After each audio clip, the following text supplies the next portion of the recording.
This is Thomas Wayne Riley, and you have found yourself in the American Southwest.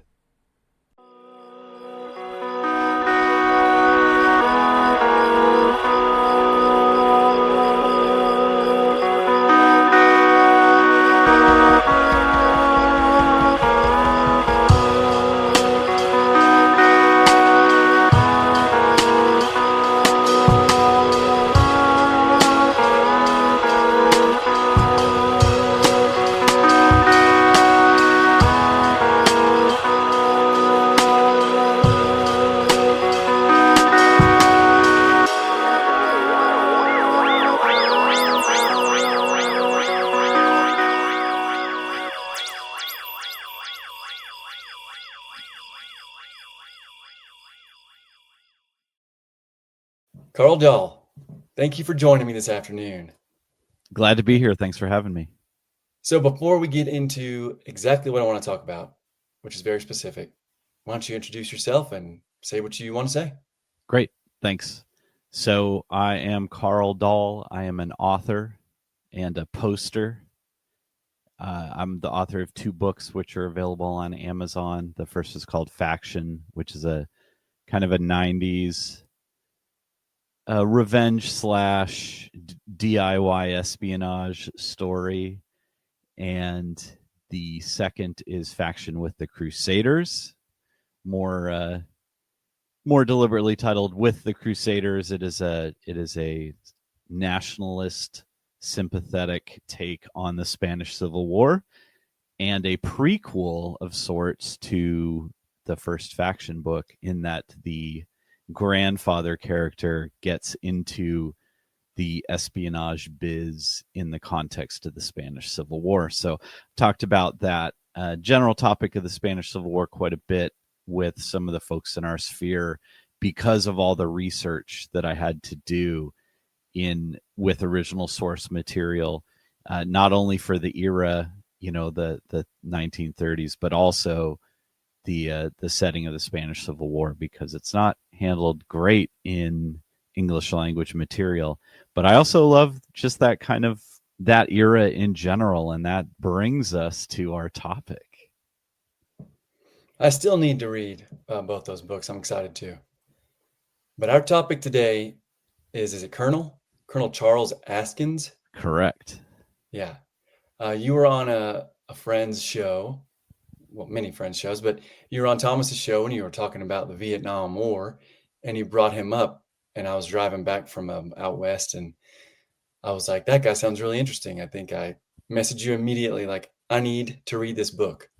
I got home. You told me the name of it. I got home. Prohibitively expensive, impossible to find.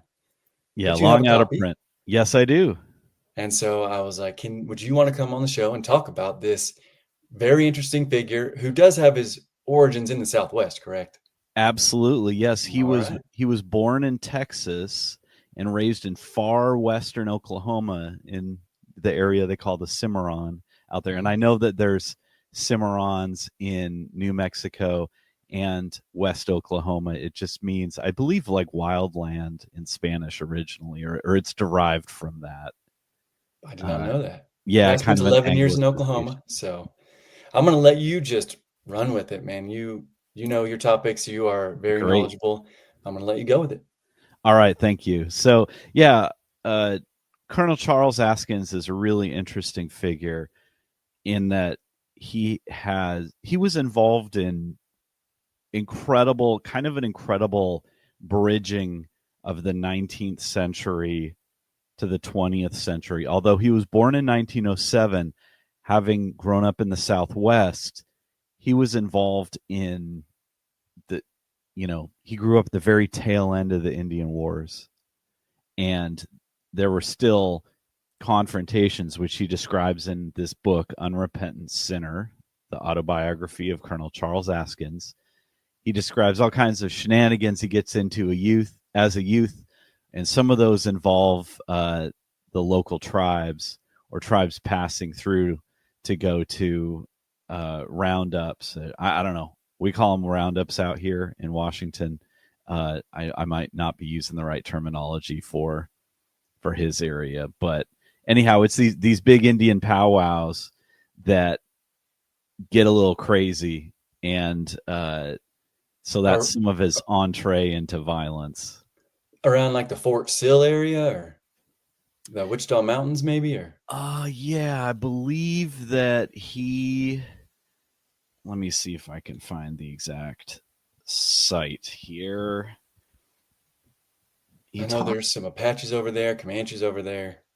Yeah, he has some action with the Apaches when he's in New Mexico, but the area that he describes in Oklahoma specifically, he kind of jumps around a lot. Like his writing style, it's interesting because I believe his book, I've seen segments of it as articles or where he would essentially, so he was a gun writer for a great deal of kind of the middle to latter part of his life. So essentially the late very end of the 1930s, he starts putting pen to paper or typewriter ink to paper, as it were, as a professional gun writer, kind of between his period of when he was working for the U.S. Border Patrol and World War II, and then kind of some interim periods when he was in the military, and then post-retirement, he was a gun writer. And so he kind of assembles these stories, and so there's a bit of repetition in the book. But and he has this. Let me just read a little section here. Him talking about growing up in the old Indian Territory. So gives you kind of an attitude understanding of this fellow. So he says the Indian Territory was settled by a series of so-called openings. That is, a sizable chunk of the territory was declared suitable for settlement by the palefaces, and on a well-publicized day, announced months beforehand, all the failures over in Missouri, Arkansas, Tennessee, Alabama, and the other way stations lined up. And when the Army fired one of the old 4570 Model 73 carbines, the race was on. Most generally, the hombre who had decided to get a free quarter section of land had scouted the country before the race and knew exactly where he wanted to settle.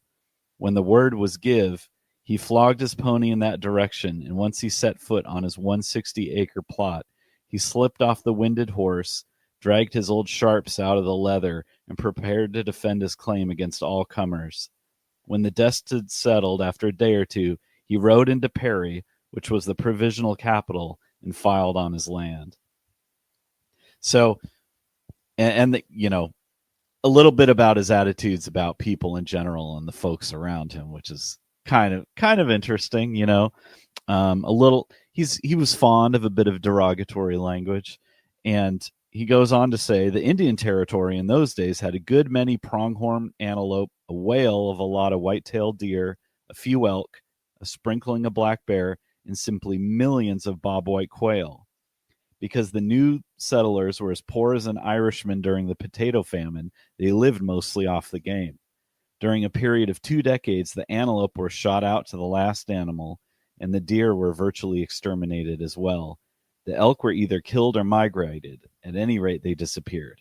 Only the quail withstood the onslaught of these poor whites.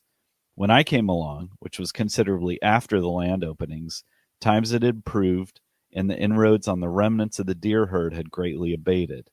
There were deer, and as a constant denizen of the jack oak timber which bordered the Cimarron, I soon realized that here was big game right at my back door. So, colorful language, away with words, very much variable consistency to his punctuation, but he has a way of telling these stories that really grab you. Yeah, that was really, you could kind of picture the place as he was writing it, which is always helpful. Absolutely. And I didn't know there were pronghorn in Oklahoma. I see him out here in New Mexico, but man. And again, keep in mind that this is like hard against the border of Northeast New Mexico. So it does make sense. But yeah, Oklahoma is not exactly known for a bevy of, animals on the hoof other than cattle. Mm-hmm. So The let me step back a little bit and kind of give an oversight of Yeah, I this. interrupted you there. Yeah. Oh, no worries. So just I'm going to give kind of a top down and then go kind of linearly through the story that's detailed here. He's a controversial figure, Charles Askins Jr., but he's seen as a real like man's man, right? So he lived from 1907 to 1999, pretty much lived the whole 20th century. His father was Major Charles Askins, who was a Spanish Civil War veteran. Spanish American War veteran. That is a hilarious slip of the tongue. So 1898, he was laid up, I believe, from some kind of tropical ailment during the invasion of Cuba. But then he spent 2 years fighting the Moros in the Philippines. He stayed in the Army Reserves, and at the beginning of World War I, he was able to retain a commission or get a commission. He was a marksmanship instructor in the same unit as another famous gunwriter, Townsend Whelan, of the time. Townsend Whelan's an interesting character as well, who shows up in this story, and remained a reserve officer for some time, so he mustered out as a major. He was most famous as a trainer of bird dogs, apparently. He had a bit of a business doing that, and he was a firearms editor of many gun and sporting magazines, being the Outdoor Life firearms editor for 23 years, and then 12 years at Sports Afield. He developed the 3.5-inch 10-gauge Magnum shell, which has a 2-ounce payload, with the Fox Arms Company there in the early part of the 20th century. And it's interesting because, Charles Askins Jr.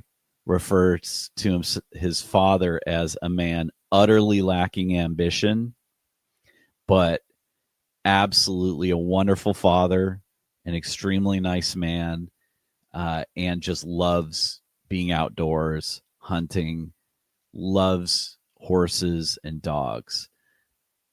Charles Askins Jr. is totally different. He's very ambitious and he's very competitive with others, which drives a lot of the shenanigans he gets into, as well as kind of the path of his life and his career. But he has many of the same kind of fixations. His book is full of stories about getting in trouble at school. Very intelligent man, very good communicator, but doesn't take any guff. There's a story right out of the gate. The very first paragraph of this book, in the chapter 1, Boys Will Be Boys, states, Francis Mitchell told the collection of loafers sitting along the wooden bench in front of his fix-it shop, when that little Askin bastard's ass gets heavy enough to break his neck, they'll hang him. All the old-timers nodded sagely. The comment had been engendered by the happenings of the night before, which is that a good friend of his took Charles Jr.'s favorite horse out of the pasture and rode him in a quarter-mile race. Charles Jr. had been preparing this horse for a race of his own, and the horse pulled up lane before he started the race. So once he found out what happened, he got his pistol and went looking for his buddy. This is before he's like 12 years old when this happens. He saw me coming. Taking a look at the 6-shooter, which I had tucked in my belt over the navel, he took to his heels. I came out with a .44, and not wanting to kill him, I shot low. The bullet took him through the calf of his right leg and tumbled him like a headshot antelope. I walked up to him as he lay on the ground, hauled back on the hammer, and standing over him said, "You son of a bitch, I've got a good notion to put this next ball right between your eyes." He begged pitifully, and of course I didn't intend to shoot him on the ground anyway. The shooting created something of a sensation in town. But as most folks were dead set against the other feller borrowing your horse, and especially putting him in a race, which he had won, the opinion of Mitchell the garage man was not exactly seconded by most of the good burghers. There were other times when the populace did not exactly second all my juvenile hijinks. So he goes on to, here's the Indian story. So he goes on to describe some hijinks when a circus comes to town. They chop the lines and drop the tent on top of all the people when the elephants are in the center of it, but no one got hurt, so everyone thought it was a pretty good joke, he claims. Here it is. So every spring, this being the old Indian territory, and I think this is where the real Southwest vibes really, really come into play in this story. The Cheyennes, the Arapahoes, the Kiowa, and some renegade Comanches loaded up their squaws, the papooses, and tied their best running pony behind the Studebaker wagon and set off for Ponca City, where they had a big stampede. Everybody got drunk and ran horse races all day long for at least a fortnight. In making this pilgrimage, they always worked their way through my small collection of shacks, livery stables, trading posts, and bootleg joints. We always gave the red man a lively welcome when he came to town.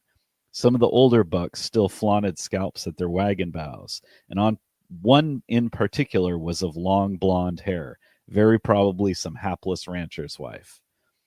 The convoy usually included about 20 wagons, and the young bucks brought up the rear, shagging along the ponies. Most of these were the running horses, but they were a scraggly lot. I always tried to match a race with Indians, but they were pretty foxy about taking up a challenge from a paleface. They always referred to us as palefaces, and what we called them, a self-respecting publisher would not put to print. One night, when the conclave was in camp on the edge of town, the wagons pulled up in a tight little circle, undoubtedly learned from the early white settlers, who invariably forded up when they made camp. When all the horse flesh thrown to the inside, a hell of a hullabaloo was suddenly raised, and down on the encampment charged a whole troop of cavalry. Waving blankets, yelling like the fiends of hell with a pack of big-mouthed hounds added to the crescendo of sound, the riders charged the encircled wagons. It was too much for the spooky Indian horses.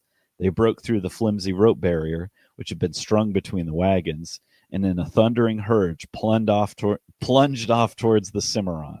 The Indians were left afoot and alone. It took them 3 days to gather all their livestock and quit the town. The next year, they made a big swing around the Pueblo. And then he says, the idea for the Indian stampede was not entirely mine. But he participated a little bit there, I think. Oh, absolutely. Absolutely. Yeah. And that would have been around 1920, probably. Oh, I would guess, based on the description, 1920, no earlier than 1922, because he gets into, he kind of jumps around a bit, but there's a story about tagging along to join a posse, and then he turns 15 in the summer afterwards.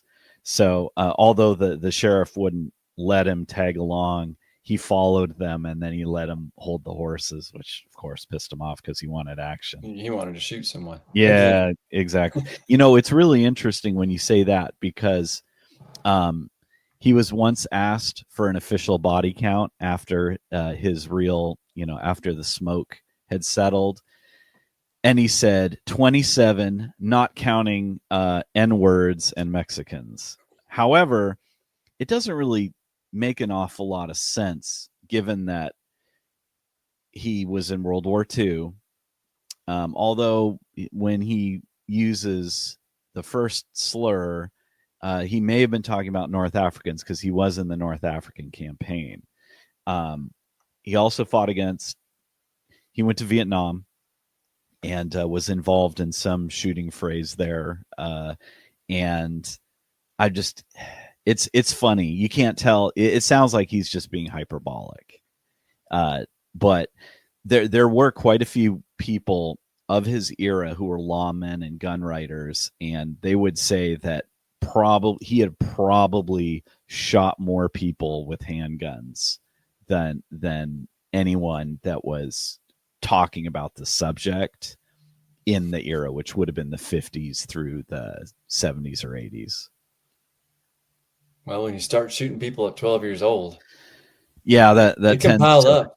they tend to pile up. So it's funny because he wrote 12 books.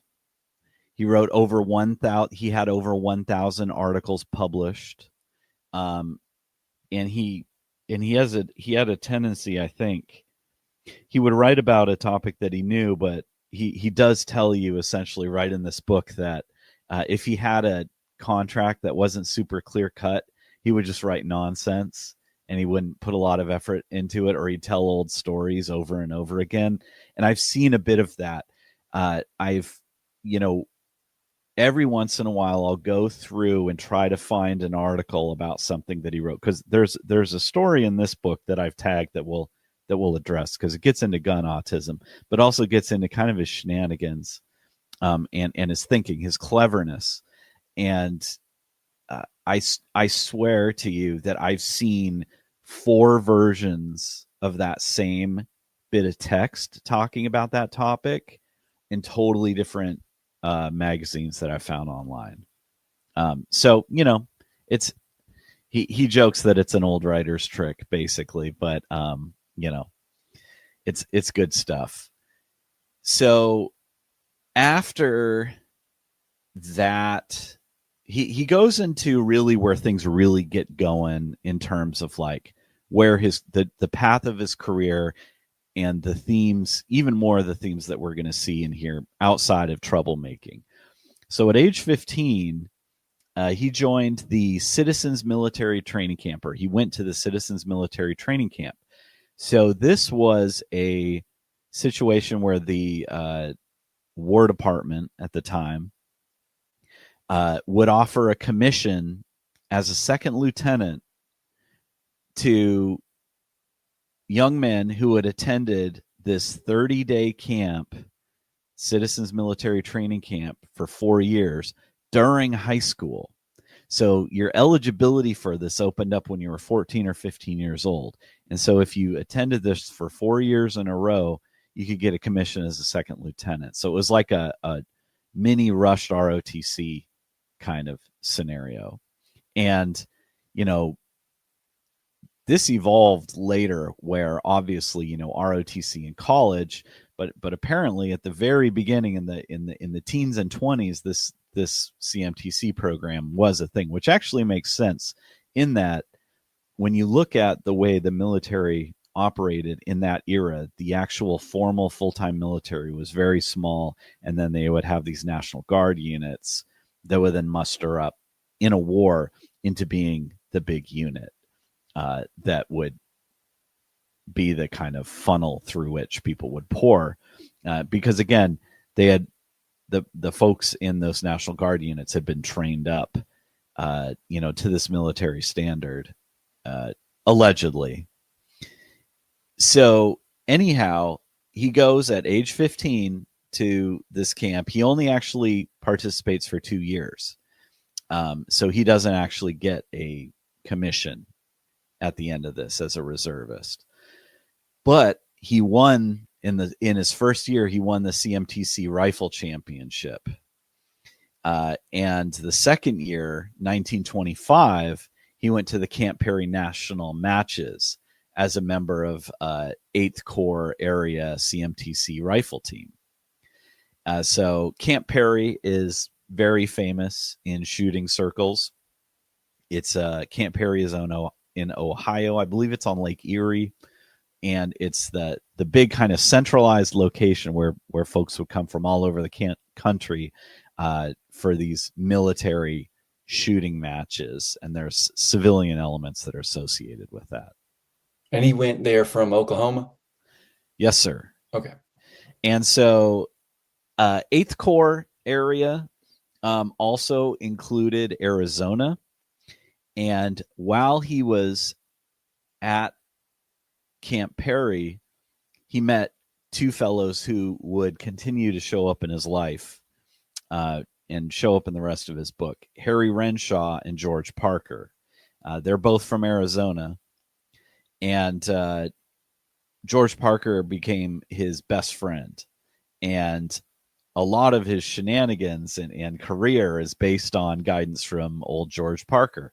So Parker completed all 4 years of the CMTC program and received his commission.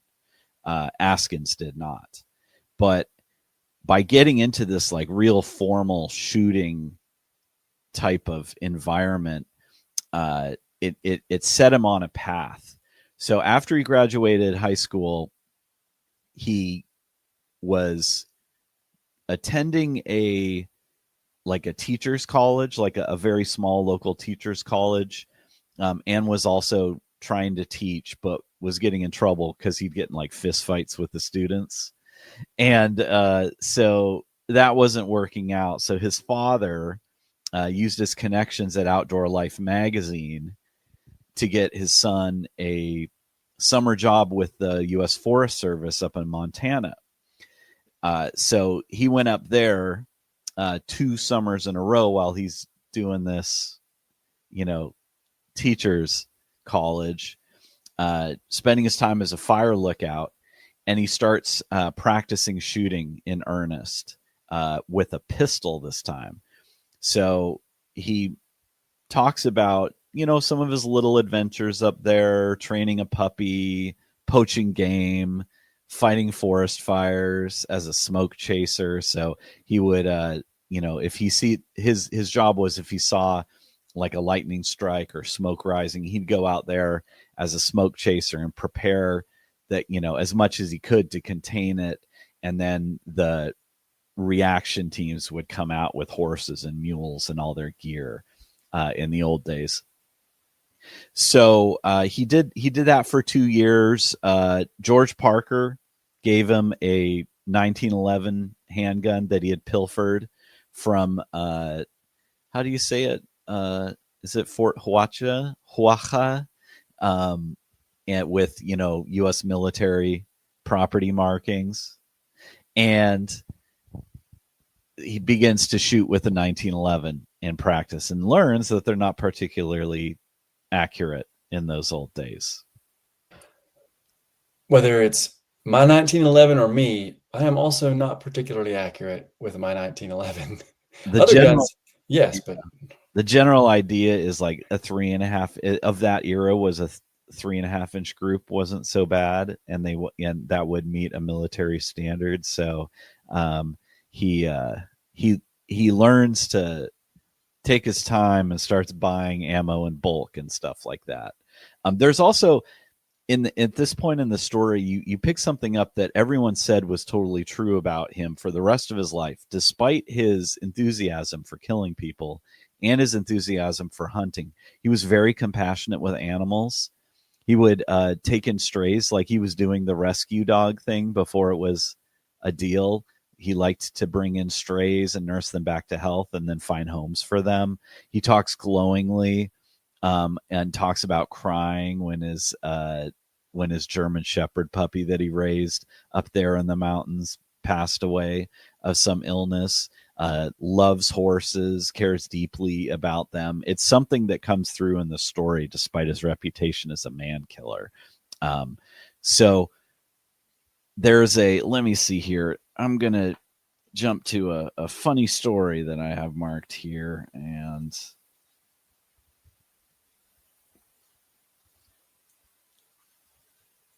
page 43. Okay, so college wasn't going to work for him. So his father put pen to paper and reached out to some of his contacts again through his life, his connections through Outdoor Life and things of that nature, and got his son a year-round assignment as a forest ranger in the Carson Forest in northern New Mexico. Part of it was, I think it was probably because it was close by, and his father wanted to be able to visit him. That's just kind of, he never says that, but it seems right to me, based my intuition tells me that that's what was up.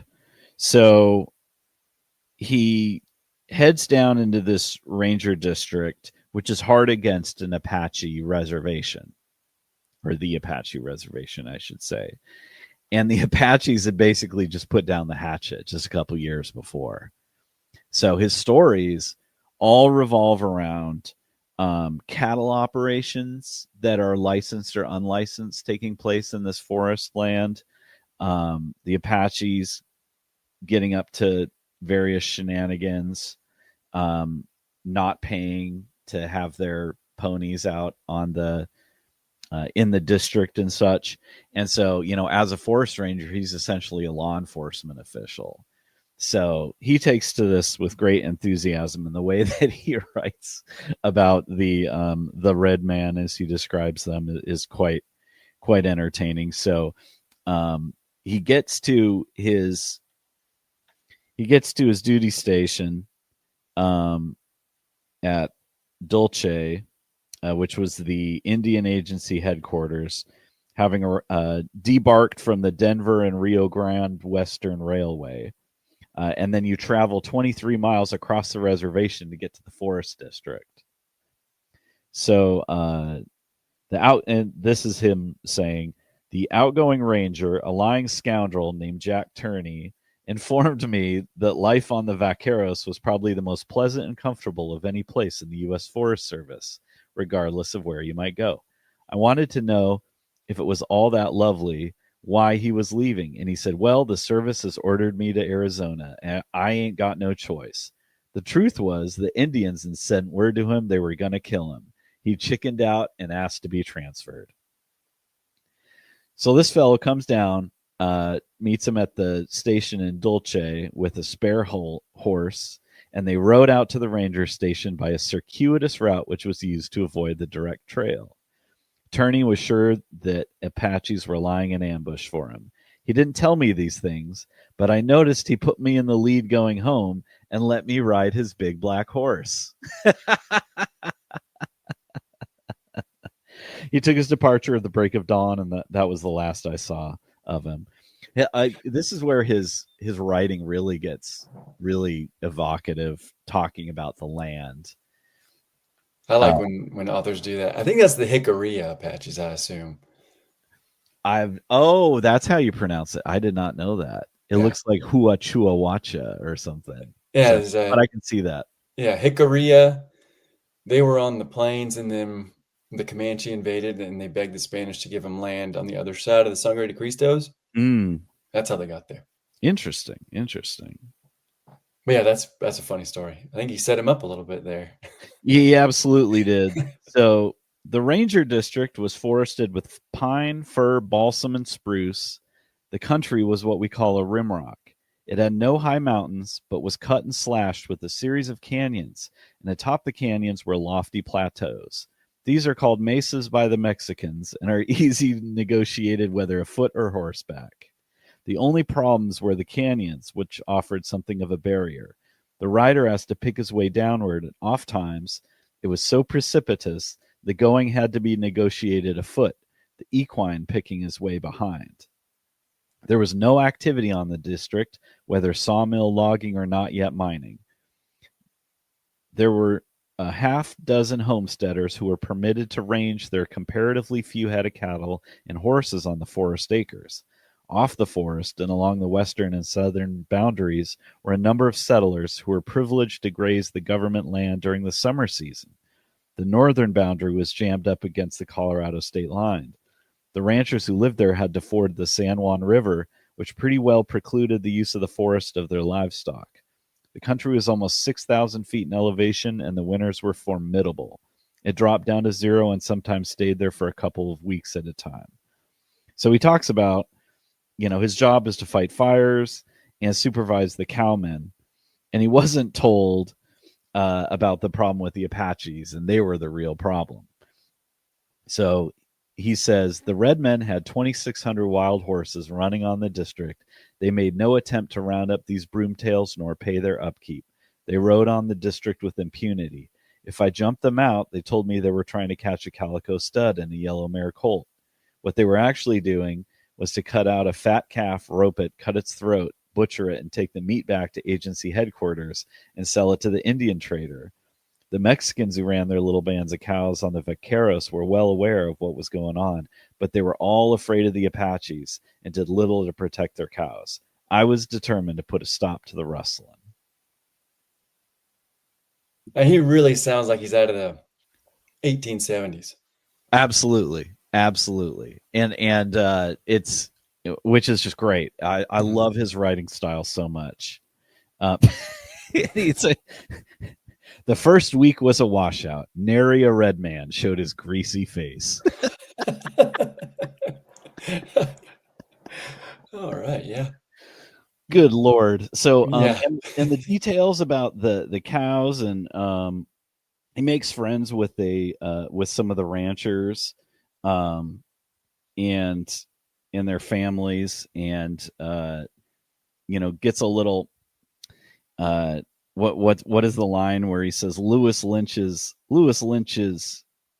kids were mestizos, but they were good sorts nonetheless. Yeah. Just he still calls fun. New Mexicans Mexicans. Yes. It's going Here back it is. even before the He had Civil married War. a Mexican, and his kids, 2 boys and a girl, were mestizos, but good kids for all that is the way he says it. That's so funny. So they get into all these adventures.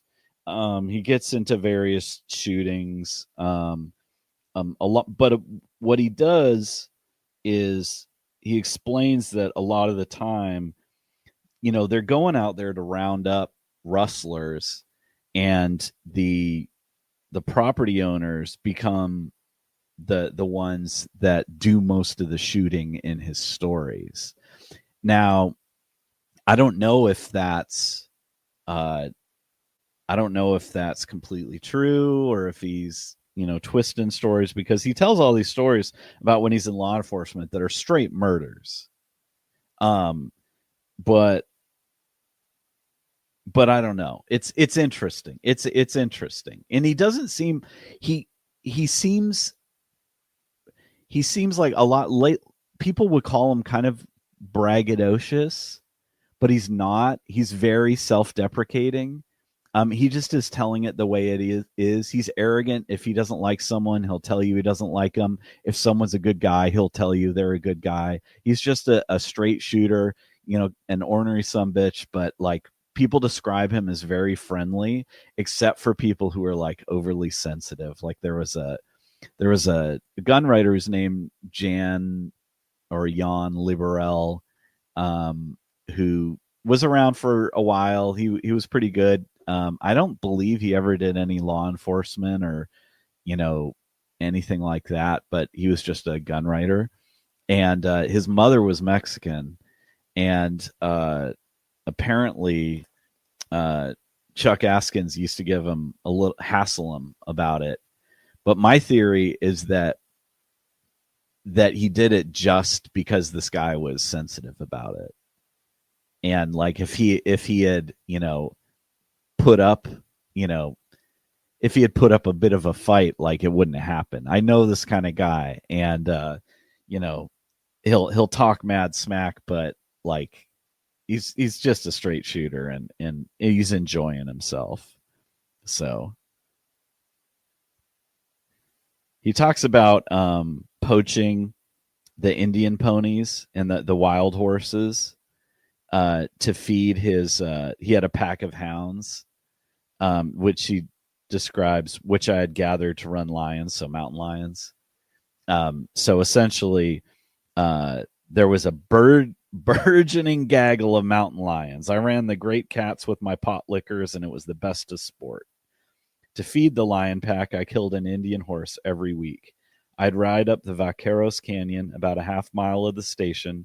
I'd fall off my horse, whip up the old Model 92, and bowl over one of the worthless, runty little ponies. Then I'd ride back to the ranger station and turn out the dogs. They got to know exactly the score. When I'd opened up the kennel door, they'd come boiling out and head up the canyon, bawling like they were on a hot lion spore. So he goes just on and on. So it's essentially a combination of The dogs eat. It becomes bait for the mountain lions. The mountain lions come down, and then the dogs get the mountain lion. There's still some mountain lions up there. There's some in my neighborhood too, but I can imagine. Yeah, I mean, we got mountain lions where I'm at, so yeah, where there's mountains, there's mountain lions. that's in my true. experience, yeah. So he said this sport was fine for the Paros, but it didn't set very well with my dark-skinned neighbors. The Indians passed word along to me that they would kill me, and I thought that maybe they would. I rode pretty light-footed for quite a while after that. But all they ever did was set my barn on fire. It was built of sawed lumber, and it made a merry blaze. But the ranger station house itself was adobe and wouldn't burn. I'm going to read a quick story here. It's pretty great. So he's moving around. He'd ride 300 miles monthly during the summer grazing season, which is quite a bit. Constantly in saddle, checking brands, counting stock, looking at water holes, and forever on the lookout for fires. One late evening, I rode into the ranger station, having camped the night before at Las Norias, which was 20 miles to the south and virtually on my farthermost boundary. Interesting turns of phrase. I had a mule, and on this jackass, I packed a light camping outfit. I let myself in the back gate to my horse pasture, rode across the flat meadow before the adobe 2-room structure that was my abode. I got down at the corral, and about that moment, the place fairly spewed Indians. 3 came from around the barn, and another 5 walked out at the corner of my house. Only 3 of them had guns, but these were pointed at me. It was a ticklish moment, I tell you. I was armed. I always packed the Parker 45, and the old model 95 30-40 was still in the saddle scabbard. These Apaches had me. I made no move toward either gun. They converged and in the dusk lined up in front of me. My back was to the corral fence, and there was no way to run, even had I considered it, which I did not. You shoot 'em Indian horse. It was a sub-chief, Shit'em walking like a horse, who spoke. Now we gonna kill you. I debated whether to haul out the old 45 and shoot it with them on these words. About that time, rocks began to roll off the slope behind my barn, and it was plain from the sound that riders were coming in. The Indians turned their heads to watch the corner of the barn. I debated whether to start shooting on the diversion, but I held my fire. Lynch rode up, his 44-40 over the fork of his saddle.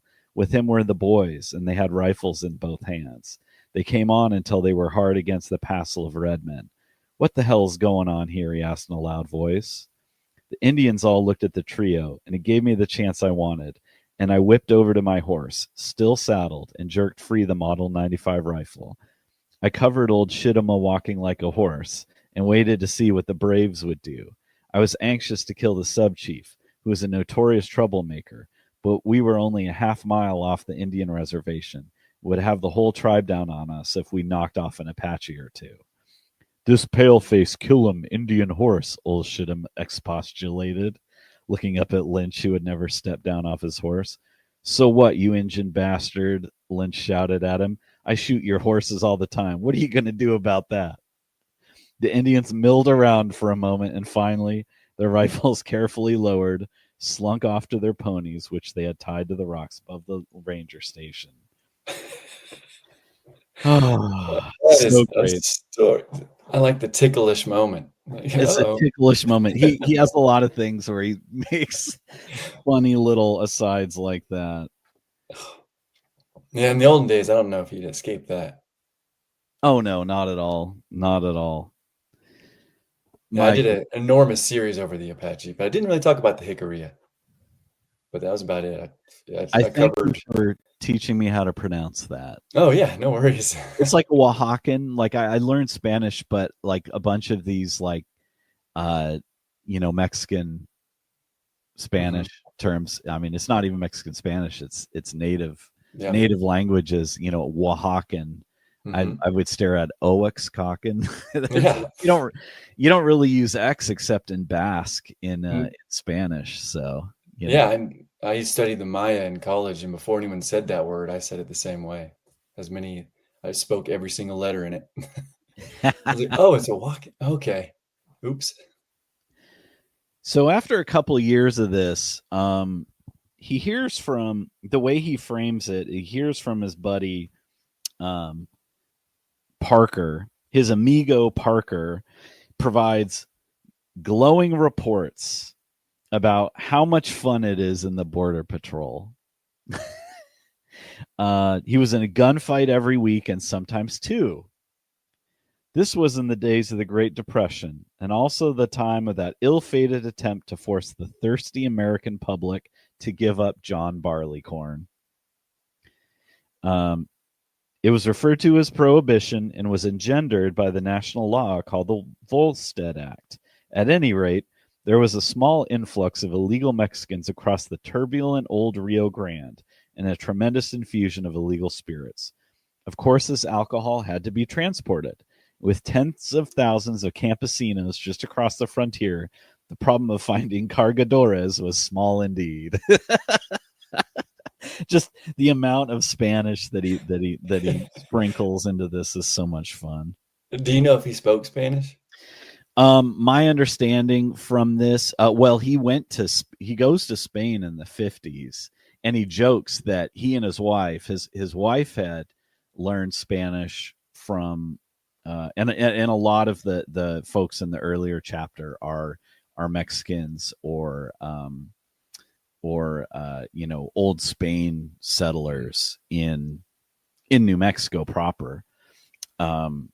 So there's a fair bit of Spanish in there, and my guess is that he could function in the language. When he goes to Spain, he said, my little Frau and I, he always calls his wife his little Frau, we're quite tickled to find out that the border patois we had learned was not exactly smiled upon in the more formal setting of like Spain proper, especially the circles they traveled in, because he became a military attaché. So he heads to El Paso, way out in the old Texas town of El Paso. But he does not fall in love with a Mexican girl. He falls in love with an American girl. Anyhow, so he tells this story about, the parameters of Parker telling him all the good times that they were having. So he says he'd be waiting in the willows on the American side of the Rio Grande. With a little luck, and more generally, after getting directions from an informer, he and his partner would knock off the gang, not usually without a lively fight in which a guard or two would get his mortal comeuppance. Despite the casualties on the Mexican side, the liquor kept right on coming.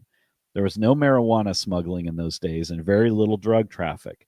The cocaine that was smuggled into the United States mostly came over the international bridge between Juarez and El Paso on the Texas side. It was usually by auto and did not concern the Border Patrol. We were entirely occupied with aliens who attempted to enter without passport and with the demon rum. Parker painted a rosy picture of the action, and I had taken the entrance examination a year before when word finally reached me up on the Vaqueros that I had been appointed to the patrol. I upped stakes and journeyed off to El Paso. By this time, old buddy Parker had transferred to Tucson, Arizona. He is a native Arizonian, and so it was not unexpected that he'd want to get back on his home stomping grounds. They take a couple days off. They go hunting with Harry Renshaw, knock off a couple Coos whitetail buck, and he says, of course it was out of season, but in those days, seasons were made to be ignored. Guidelines, really. Yeah. Parker killed the little buck at more than 300 yards as it skimmed along up a side hill in the Canela Hills. It was an impressive shot. I was frankly amazed. So he reports to El Paso, meets the crew, and gets started up. And I think this is worth exploring a little bit. So in those days, there was no training school for recruits. Indeed, the only recruit was myself. I was handed a badge, and since I had my own shooting irons, I did not draw the old 45 Colt Model 1917, nor one of the next to worthless Enfield rifles. Likewise, There was no uniform, although the patrol had a uniform. You were on 6 months probation, and it was a waste of money to purchase a dress suit, which maybe at the end of the trial period you would find you did not need. I went on duty at 4 p.m. in a pair of canvas pants and a canvas short jacket. Parker had shipped me a Sam Myers holster for the old 45 auto, and I had a slip-on series of cartridge loops for the rifle rounds. I had by this time set the old Model 95 in the corner and taken up the Savage Model 99 and 250-300. I was ready when the team, of which I was a brand new member, took to the river. So he literally gets there. They give him a badge, swear him in, and they're like, all right, good luck. Now, you'll notice his fondness for lever actions. And it's not only because of the era, it's because he is left-handed. He doesn't talk about it all that much, but he does sprinkle it in occasionally. So his first tour of duty, he says, my first tour of duty, which ran from 4 p.m. until midnight, was a real treat. At 9:30 of the night, we were trudging up the trail from Monument No. 1 west toward the top of the Little Mountains just west of the El Paso smelter. At dusk, Jack Thomas and Tom Isbell had ran into an ambush and killed a smuggler. His variable grammar just delights me. There were 10 smugglers in the ambush. The patrol officers had shot it out with the gang. The U.S. Commissioner was pretty adamant about fetching in the dead ones, so the team of which I was a brand new member was toiling up the mountain, a burro in tow. Once we reached the contrabandista, we draped him over the jackass and toted him back down to the smelter. I was enthralled, I'll tell you. I hadn't fired a shot, but I'd been close to the smell of gunpowder, and I thought, boy, this is for me. All right. There's a bunch of stuff like, well, they'll load up in an old Chevy sedan with rifles between their legs and 6 shooters at the hip, and then they'll tour the Mexican side of the town. Give them an idea of what's going to meet them on the other side. Yeah, exactly. So he says, in the Border Patrol was only 6 years of age when I joined up, and there was a hell of a lot the Jefes did not know. In the beginning, there had been an attempt to put patrolmen off in pairs, but after any number of these Jaspers had bumped into gangs which numbered 20 smugglers more, they found out they were a trifle outnumbered, especially when maybe half of the Mexican contrabandistas were armed with pistolas. So the teams were reorganized, and by the time I joined up, consisted of 3-man squads. There were no radios, no contact with headquarters, and if you got engaged with 40 smugglers, you simply stood up and shot it out with them. The hope of getting reinforcements was nil. You were completely and entirely on your own, which is where you understand why they were so quick to just kill. Especially if there's that many, 40, wow. Yeah. So they talk about dividing up some elements of the river to avoid mix-ups between customs and the Border Patrol. It becomes strictly divided. Occasionally they have friendly fire incidences because of this, but they try pretty hard to keep that from happening. So they cruised around Mexican town until it got dark, and then would park the old sedan and move into the willows beside the river. Have you been to El Paso? I have, yeah. I actually walked that bridge from. Yeah, it totally makes sense where he's Mm-hmm. describing that, how this all worked then. And the lights of Juarez shone on the river, and any gang of smugglers who elected to cross were nicely silhouetted by the illumination. During the daylight hours before moving into ambush, we kept a sharp lookout for campesinos who were wandering about the streets. He says... He jumps around a lot. Actually, the primary job of the Border Patrol was not alcohol at all, but illegal aliens.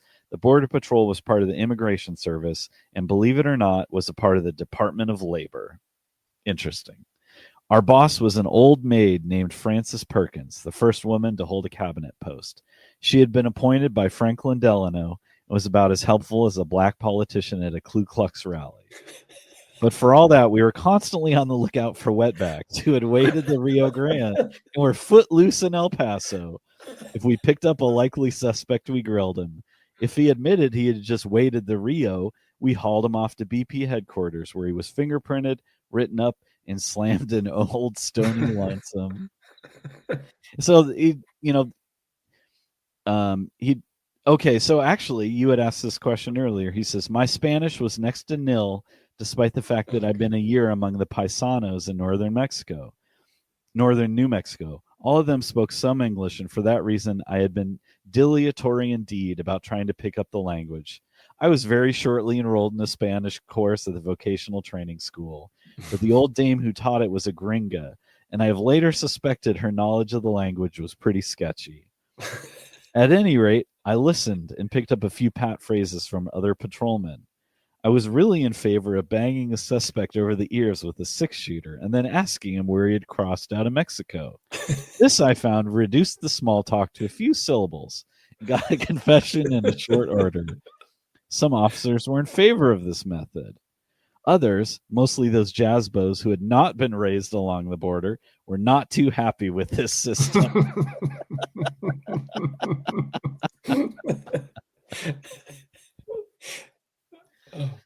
Oh my goodness! This guy is a hoot.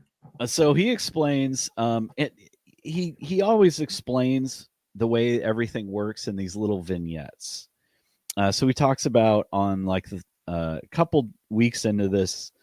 One day in the early mid-afternoon shift, they see 6 hombres loaded on their backs step into the water. These contrabandistas were packing not bottled goods, but alcohol in 4.5-gallon cans. This was as was common for illegal crossing.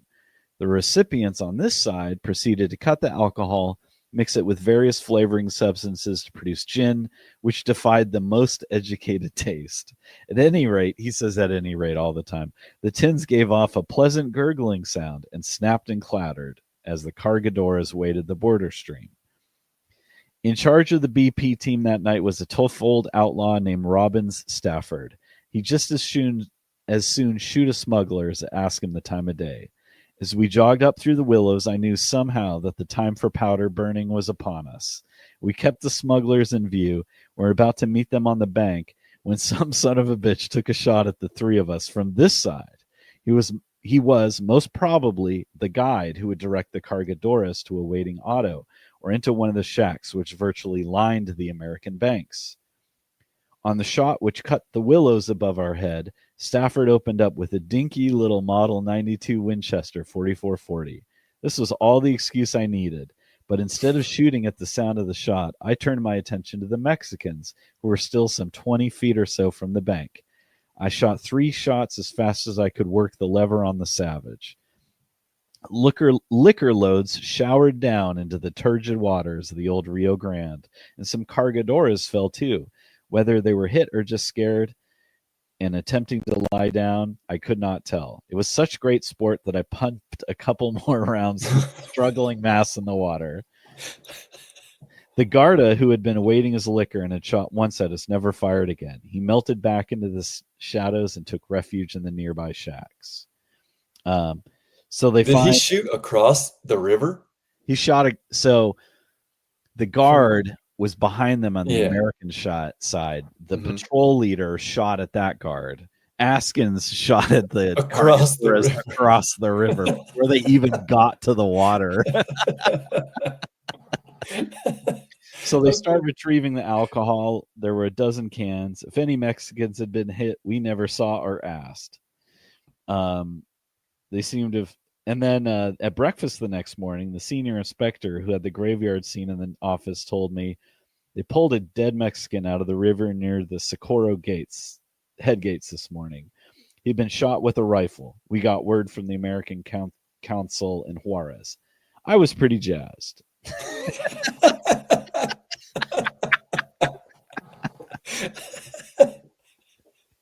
That was me. So, in the El Paso subdistrict alone, during a 10-year period from 1924 to 1934, and so he's not super clear on the years, but I want to guess that this is 1920, 28, maybe 29. When was Prohibition. Prohibition, 29? 20. I want to say 20. Well, definitely the Depression was 29. Yeah. I want to say Prohibition's right. Oh. It's right in that period. So Yeah. yeah. So he says there was an average of a gunfight every 17 days. I'm going to guess that this is 27 because he was born in 1907. He, at 17, he did those 2 years in Montana. Well, this 2 summers in Montana when he was going to the teaching school, and then he did a year in New Mexico as a forest ranger. So I'm going to guess 27, 28. So there was an average of gunfight every 17 days. There was never a good count on the number of smugglers who got shuffled off this mortal coil, but in round numbers, it was in the neighborhood of 500. It was hard to count the dead ones, for oft times they managed to get into the houses of amigos on this side and there died, or they crippled back across the Rio Grande and cashed in their chips in the land of Mañana. But anyway, 500 was a pretty good tally. That was an average of 1 dead smuggler every week for the whole period. The Border Patrol did not escape scot-free. There were 23 deaths and an uncounted number of wounded. I say uncounted, for I do not know from this time and distance just who did get winged. There were too many, and unlike the Army, no one was awarded a Purple Heart in those days. So, And Prohibition was 20 to 33. Yeah, that makes sense. So he jumps around a lot talking about some of the folks they're with, and some of them are great and some of them are horrible. He talks about the areas that they patrolled. There was a spot named Pelea, which is funny because that means fight in Spanish. That was from Monument 101 out to Mastodon, which she describes as the hottest 10 miles of U.S.-Mex border along the entire 1,800 miles of frontier. So in some of the wacky adventures they get into there, but he states that the Border Patrol drew the old Colt Model 1917 45 ACP revolver that was World War I like supplementary weapon that was Colt and Smith & Wesson manufactured 1917s, which took 45 ACP in those little 3-round stripper clips, or half moon clips, excuse me. And so it was a decent gun, but the problem with using it for law enforcement was that they had trouble getting those 3-round clips, and extraction is a problem. And so without those clips, it's kind of useless. And so they would buy their own weapons. And then the most important thing he stated is every officer, when he left BP headquarters, was armed with either a rifle or a shotgun, and these were the fighting armament. So early on, he learned that handguns are handy, but rifles and shotguns like settle fights. So this plays out in his tales, although there is a fair bit of pistoleroing. He states that most officers, out of their meager $150 monthly wages, went down to town to Mompson Dunnigan Ryan and bought a commercially made revolver. The 45 auto was not popular. Dave Scholes was the only officer who regularly packed the old 1911. I had fetched the Parker 45 into the service with me, but I shortly laid it on the shelf and bought a new service in 4440 with a 4-inch barrel. This 6-shooter is precisely the same gun as the model 1917, which was issued, except the commercial model was better finished, and of course, the 4440 case has a rim on it and extracts quite readily. The worst boo-boo the high brass was guilty of was to accept the old model 1917 Enfield rifle in 30-06 caliber. This old clunker had a 26-inch barrel, weighed 9.5 pounds, and was slow and clumsy to get into and out of a patrol car. All the boys, again, out of that pitifully small 150 monthly, bought their own rifles. These, almost to a man, was the Winchester Model 1907 351 autoloading rifle. It came with a 5-shot magazine, which was wholly inadequate, so the officer bought 2 or 3 10-shot clips, and then he was ready for a whole platoon of contrabandistas. That was a very popular law enforcement rifle. It's basically a 357 Magnum ballistic cartridge. And again, being semi-auto and being able to use those 10-round magazines was extremely handy at the time. So Yeah, I know from a lot of the episodes that you're in that you know your guns. I own some. I don't know them. it's a blessing and a curse. You just have to read up a lot about the ones that you're interested in and just read too much about guns. If you see one that you're interested in, just find articles about the history of it and dig into it. And it's really fun, especially the old stuff. Like, new ones are pretty boring. You need to know how they work and how to work on them and keep them running and how to use it. But no one has ever been excited about like the story of how Gaston Glock created Glocks. It's not very exciting. Yeah, it's like he was a plastics manufacturing magnate, and he was like, give me someone who knows guns, and I will get the Austrian military contract. And he did. So, and Askins was like given guns, correct, by like manufacturers to test. Is that later? correct. Later on, when he's a commercial gun writer, he's either given them or he's just has them for a little while to evaluate them and sends them back. He ends up with a massive battery of guns. I believe it. But when he does that, it's kind of interesting. A lot of the late silent generation, early boomer gun writers are passing away now, just because of time, and they're selling their collections a lot of time on Gunbroker, which is really smart. They'll have an auction house handle everything, and then that way the family gets lots of money. Yeah. Because they can trade on the name, with the public. So pretty sensible way to approach it. So Askins does not buy a Winchester 351. Instead, I had my old man ship me the Remington Model 11 autoloading 12 gauge. I lopped the barrel off to 22 inches and had J.D. Buchanan, who later worked for Frank Packmeyer, attach an extension magazine. The magazine ran right out to the muzzle and gave me 9 quick shots. We were firing old World War I shot shells, holdover from 1919, but I'd run 20 through the gun every afternoon before going on duty and be sure all functioned. The big double-aught buckshot had made bumps and dents in the paper casing. You had to be sure these humps and bumps were not sure as to hang the gun when the firing grew intense. So they were like waxed paper in the holes in those days. So they were like, reliability was definitely a concern.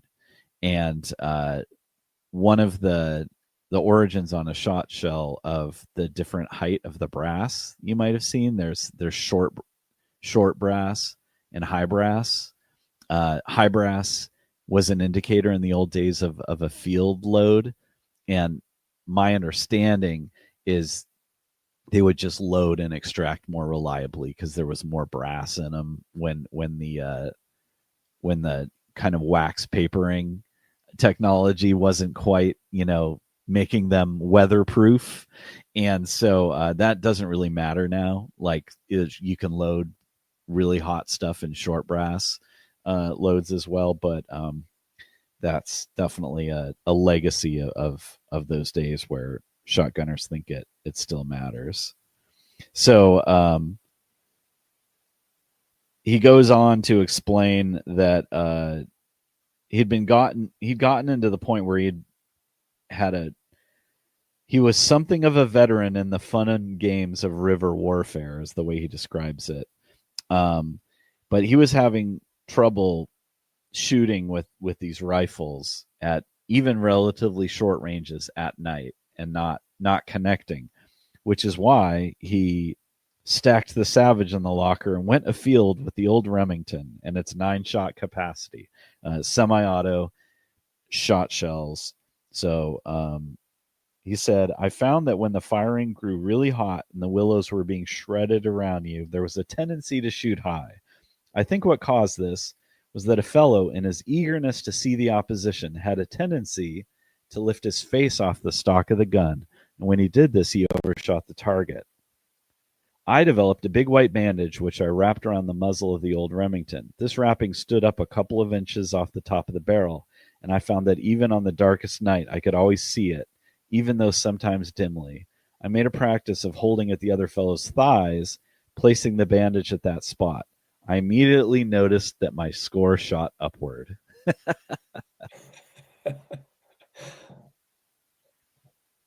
That's some good ingenuity, really. Some good ingenuity. He tells the story of basically having a collision, a couple of scenarios where in a certain spot where there's a railroad bridge, they keep having violent encounters, getting in a tussle and losing the long gun, drawing their revolver, and essentially the coyote attempting to grab the revolver and wrestle it out of his hands. So in this one story, he hand-to-hand combat in there too. He breaks away from the guy. He's trying to pull the trigger, but the guy's got a deadlock on the cylinder, so it won't rotate to shoot. And so, and he says, I had no slightest doubt that if he wrestled the revolver out of my hands, I had by the time gripped the stock with both hands, he would kill me with my own gun. So kicks him in the belly, wrenches away. The guy turns and hightails it for the river. And then he says, I got to my feet and at a run was close behind him when he hit the water. He was nicely outlined against the lights of Juarez. I knew I had him. I somewhat deliberately took the big 44-40 in both hands and pointed it at this cholo's back, right over his belt. On the report, he was driven forward in the water. I cocked the revolver and waited for him to regain his feet. The last I saw of him, he was floating nicely down the Socorro diversion gates. It had been a narrow escape, and the next coyote I approached, I was meticulous to see that I did not charge up pell-mell. So he describes lots of shootings with the shotgun, especially, and near escapes, and is very self-deprecating in that he really doesn't make it sound like he's just this like killing total machine. expert. Yeah, killing machine. It's just happening because they're constantly in these struggles. It's interesting that he made note that he grabbed, because I just listened to you and Pete on the other day, and he grabbed it with both hands on it was his handgun, right? Yeah, it's his revolver, and just as I learned, they he weren't was meant for that. experimenting. He was experimenting in that a lot of the when he kind of, like, I feel like later in the book he'll talk about it a little more, but he's reading from shooting instructors and stuff, and practicing all kinds of different things. And as we get into kind of the maturation of his career, he gets assigned to a duty stop called Strauss, that he describes as a water stop on the Southern Pacific Railroad, which is about 10 miles west of El Paso. It's now just in the suburbs of El Paso, and it's not called Strauss anymore. It's Santa Teresa, and it looks like there's an airfield right there, but you can still see like where the old railway stop was, because there's a big rail yard there. But anyhow, so he gets married and lives in a 3-room cabin made of railroad ties, which is real interesting because, a railroad tie is 8 feet in length. And so they're sinking it into the ground His ceiling was all of 6'2", which gave him a couple inches of headroom. And his wife is shorter. But and he said when he passed from one room to the other, he had to bow his head to go through the opening. It was only 5'8", and necessitated bending smartly. There was no plumbing. There was a single tap which ran across from the railroad water tank. The privy was across the horse corral, and baths were Saturday night affairs in a wash tub. The house was heated by a single small wood stove in the middle room. All the cooking which the little bride undertook was done on a 3-burner coal oil stove. That place got hot. It cost $2 a month to rent that little shack. So he goes into all the details about all the stuff that he has going on. He had joined the Texas National Guard earlier without talking about it, and was at this point a sergeant in the Guard, and the Guard didn't pay you, but you got vouchers for drill pay. So he saved up all these vouchers at local shops, and used the vouchers to furnish the house when he gets married. So interesting stuff going on here. So he starts talking about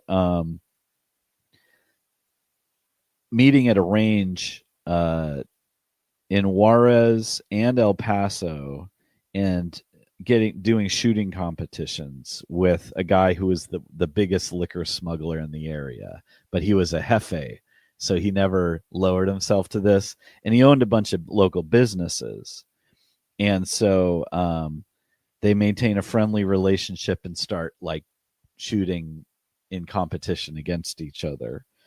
And then he starts doing more shooting training with the Guard and the Border Patrol, enters into a contest, a pistol match against the El Paso police, with some folks from the Border Patrol, and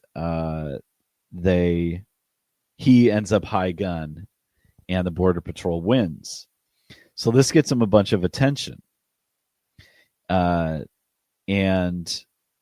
he also is, again, still competing in these 8-core area pistol and rifle matches.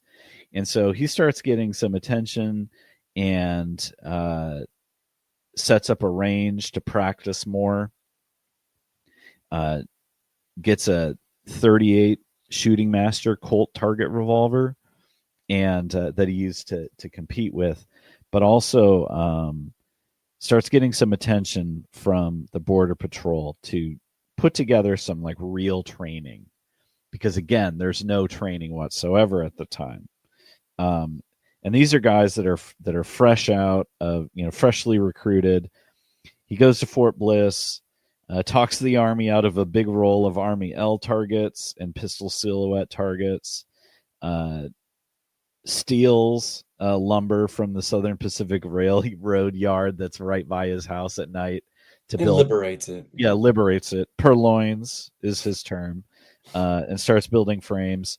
And so he starts teaching pistol shooting and firing at a variety of ranges. And these are very inexperienced guys. And they move from and start practicing like long distance shooting, one hand, and occasionally two hand, which he states is he insisted, and he can't explain why, that the officer had to fire with only one hand. But now we've learned that it's more deadly to take the pistol in both hands, which makes that observation of yours earlier very interesting. And then by going through this process, he gets really technical about like the shooting training and all the wacky adventures that they're getting into there. But anyway, long story made short, he starts trying, jockeying for promotions. He'd been with the Border Patrol for 5 years. He's an instructor of firearms. He had won Pistol Championship of Texas a couple times.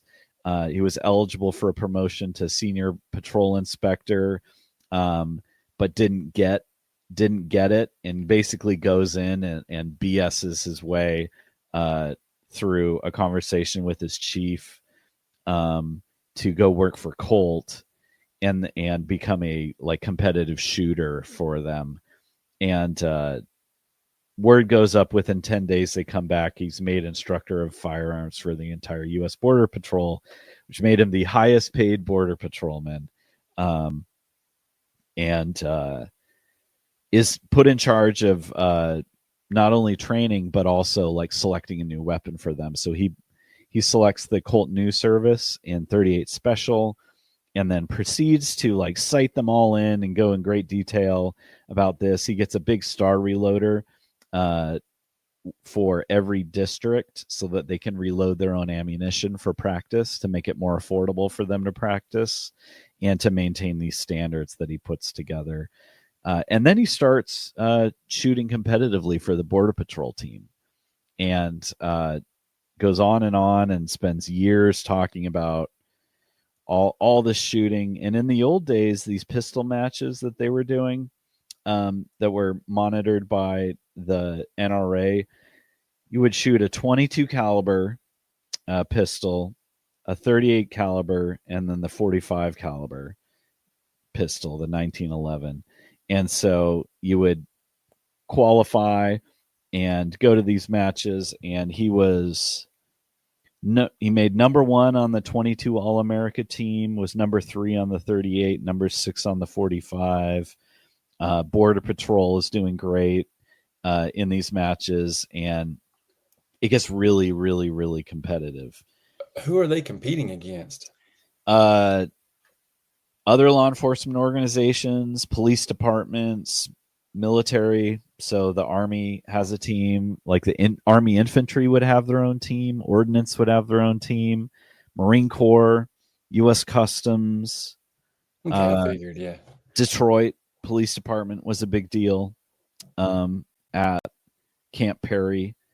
And so there's a lot of just arcane stuff about that. And even as nerdy as I am about guns, it gets kind of boring. But here's a good story. And this was the one that I was telling you earlier that I've seen 4 different versions of this story. So yeah, he says he got a point where he was kind of accused of some sort of a situation where he got a reshoot because there was a cartridge misfire during the 38 Rapid Championships. So he got a refire, and he did better and ended up winning. And there was this big hullabaloo about it, and there were claims that he had made this happen, which doesn't really make sense. So he says there was nothing to the allegation. He attempted to explain that any revolver, as well as any cartridge, may sometimes misfire. He got a ruling that he had to drop out of all match firing for a year. He couldn't shoot with the Border Patrol team. And of course he gets furious about this. So what he goes on to shoot by himself and pay out of his own pocket, and he does extremely well. But he couldn't shoot with the team that he had created and trained up and made competitive. So one of the funny things is he has a story that to calm themselves down, they would take this beer that they had captured, and they would drink a little bit to calm their nerves. And they would work on finding a sweet spot of how slightly drunk you could be to shoot the best, because you just stop thinking about it and you just do it. Well, he also at this point decides he wants to start trying to game the system of competitive shooting. So the rules are that there's a 22, which is 22 rimfire, and then there's a center fire category, for NRA shooting, where any pistol or revolver could be fired that fires a center fire round.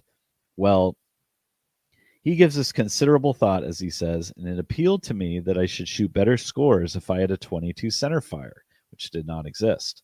The .38 revolver has some recoil, and in the rapid fire state, this kick, slight though it may be, disturbs the shooter and tends to lower his score.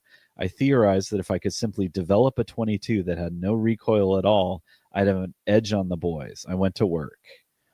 And then he says, he starts talking to different folks about how to do this. So he says, Frank Kars, who is the public relations manager for the Remington Company, told me that the company had 2,000 cartridges in the warehouse for the 5.5 Velo Dog revolver. This was a French caliber, and the cartridge chambered in a 7-shot French revolver.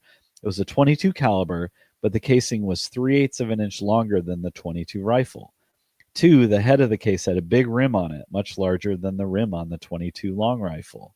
I had Frank ship me down the entire 2,000 cartridges.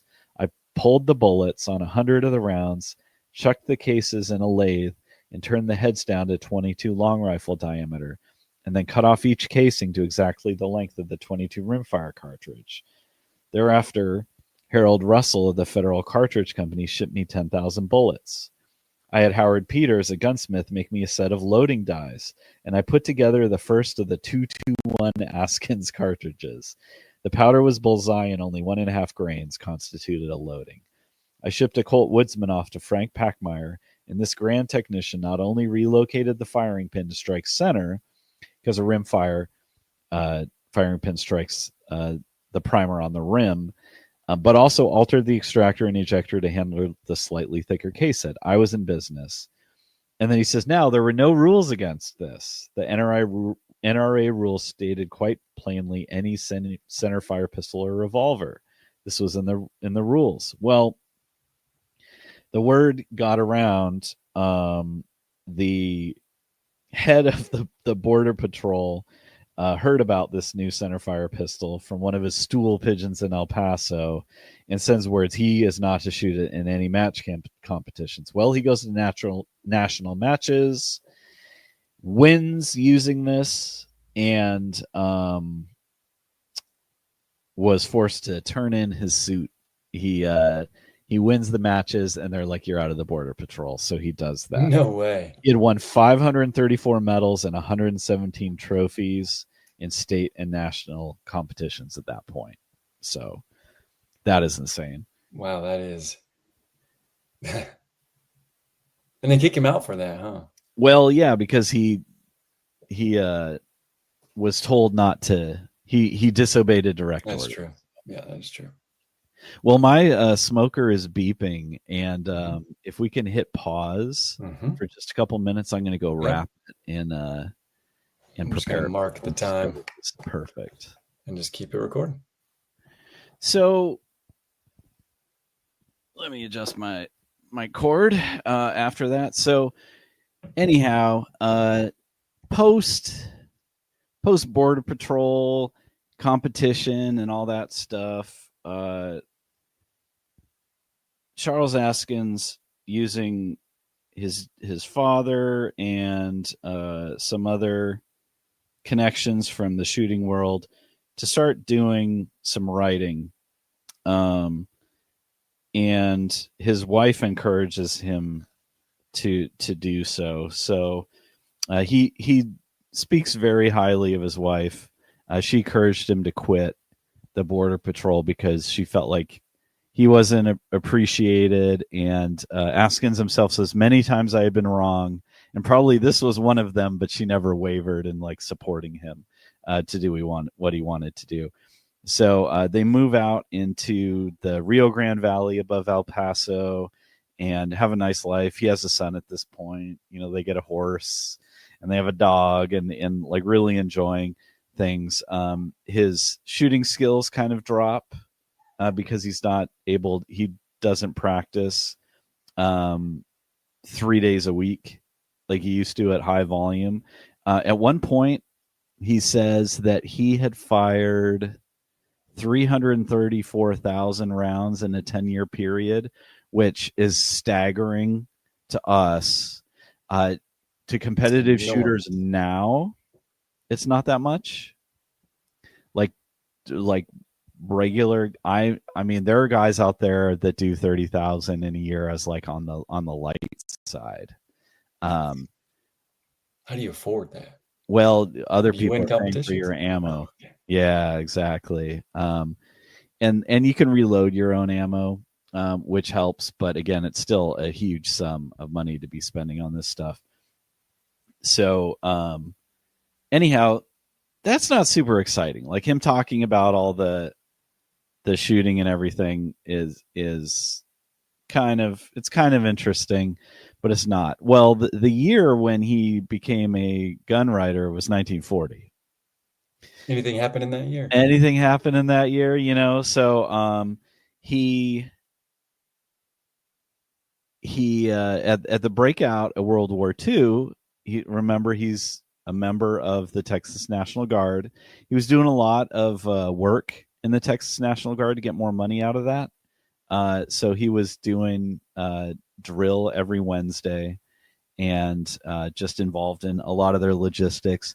Well, when World War II breaks out, Brigadier General Julian Hatcher, who's also very famous in gun circles, he wrote a bunch of kind of firearms testing material in kind of that interwar period.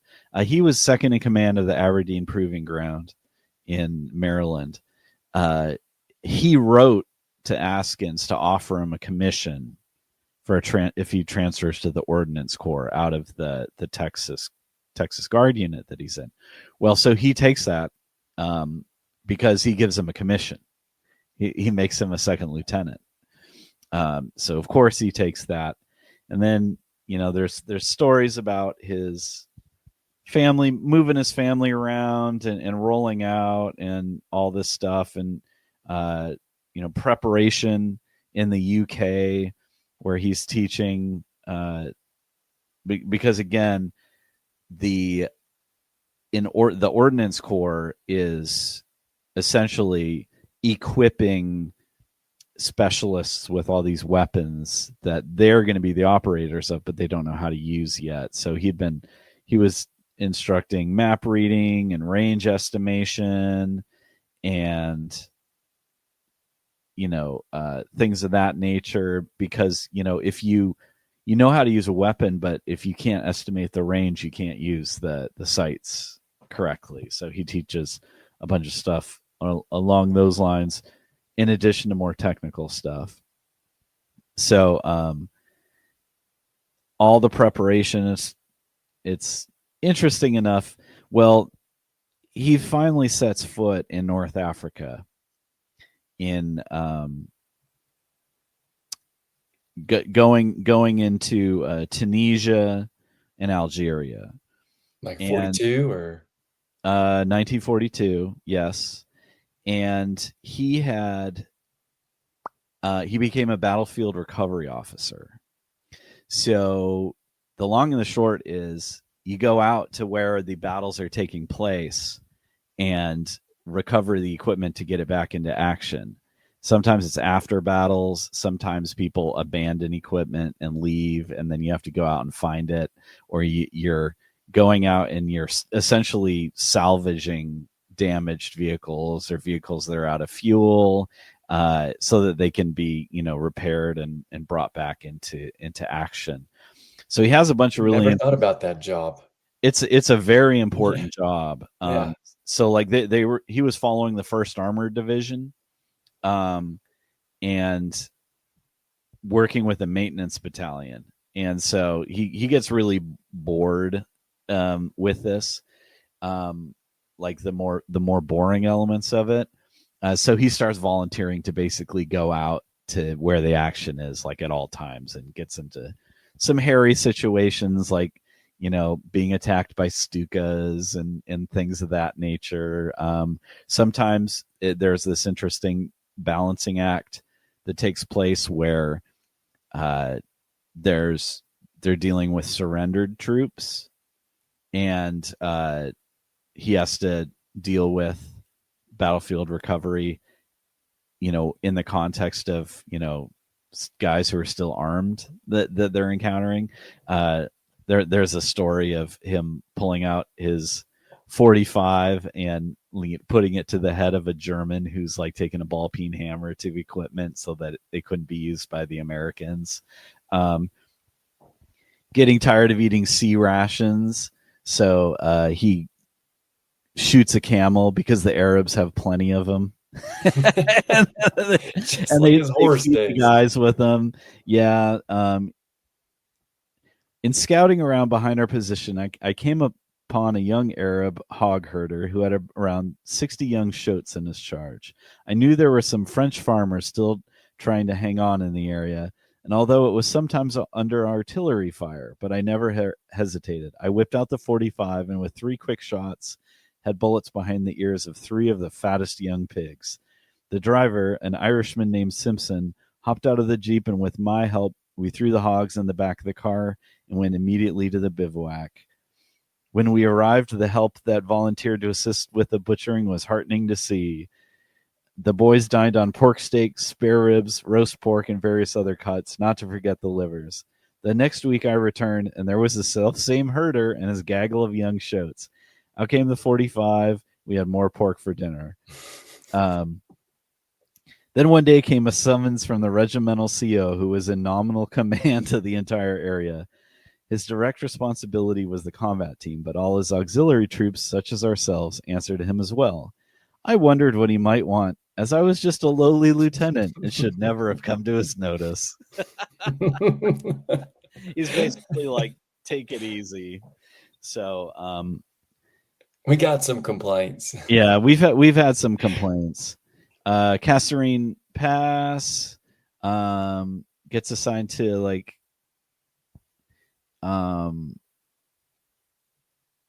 he basically had pioneered battlefield recovery before the regularly organized TONE units were not operational. So he goes back up, having a promotion to captain, and is operating in Europe, basically in the hedgerows, as he says, but partly because of his rank and what he's doing, he's in less of the action. And so he describes, kind of not enjoying that aspect of it, following around. But there is a fun story that Did he land in Normandy? Yes, they went in afterwards, and were following along. He ended up in Liege, Belgium, where the FN Fabrique Nationale plant is, and goes to check it out, and looks around and wanted to find out where the guns were made, just to check it out.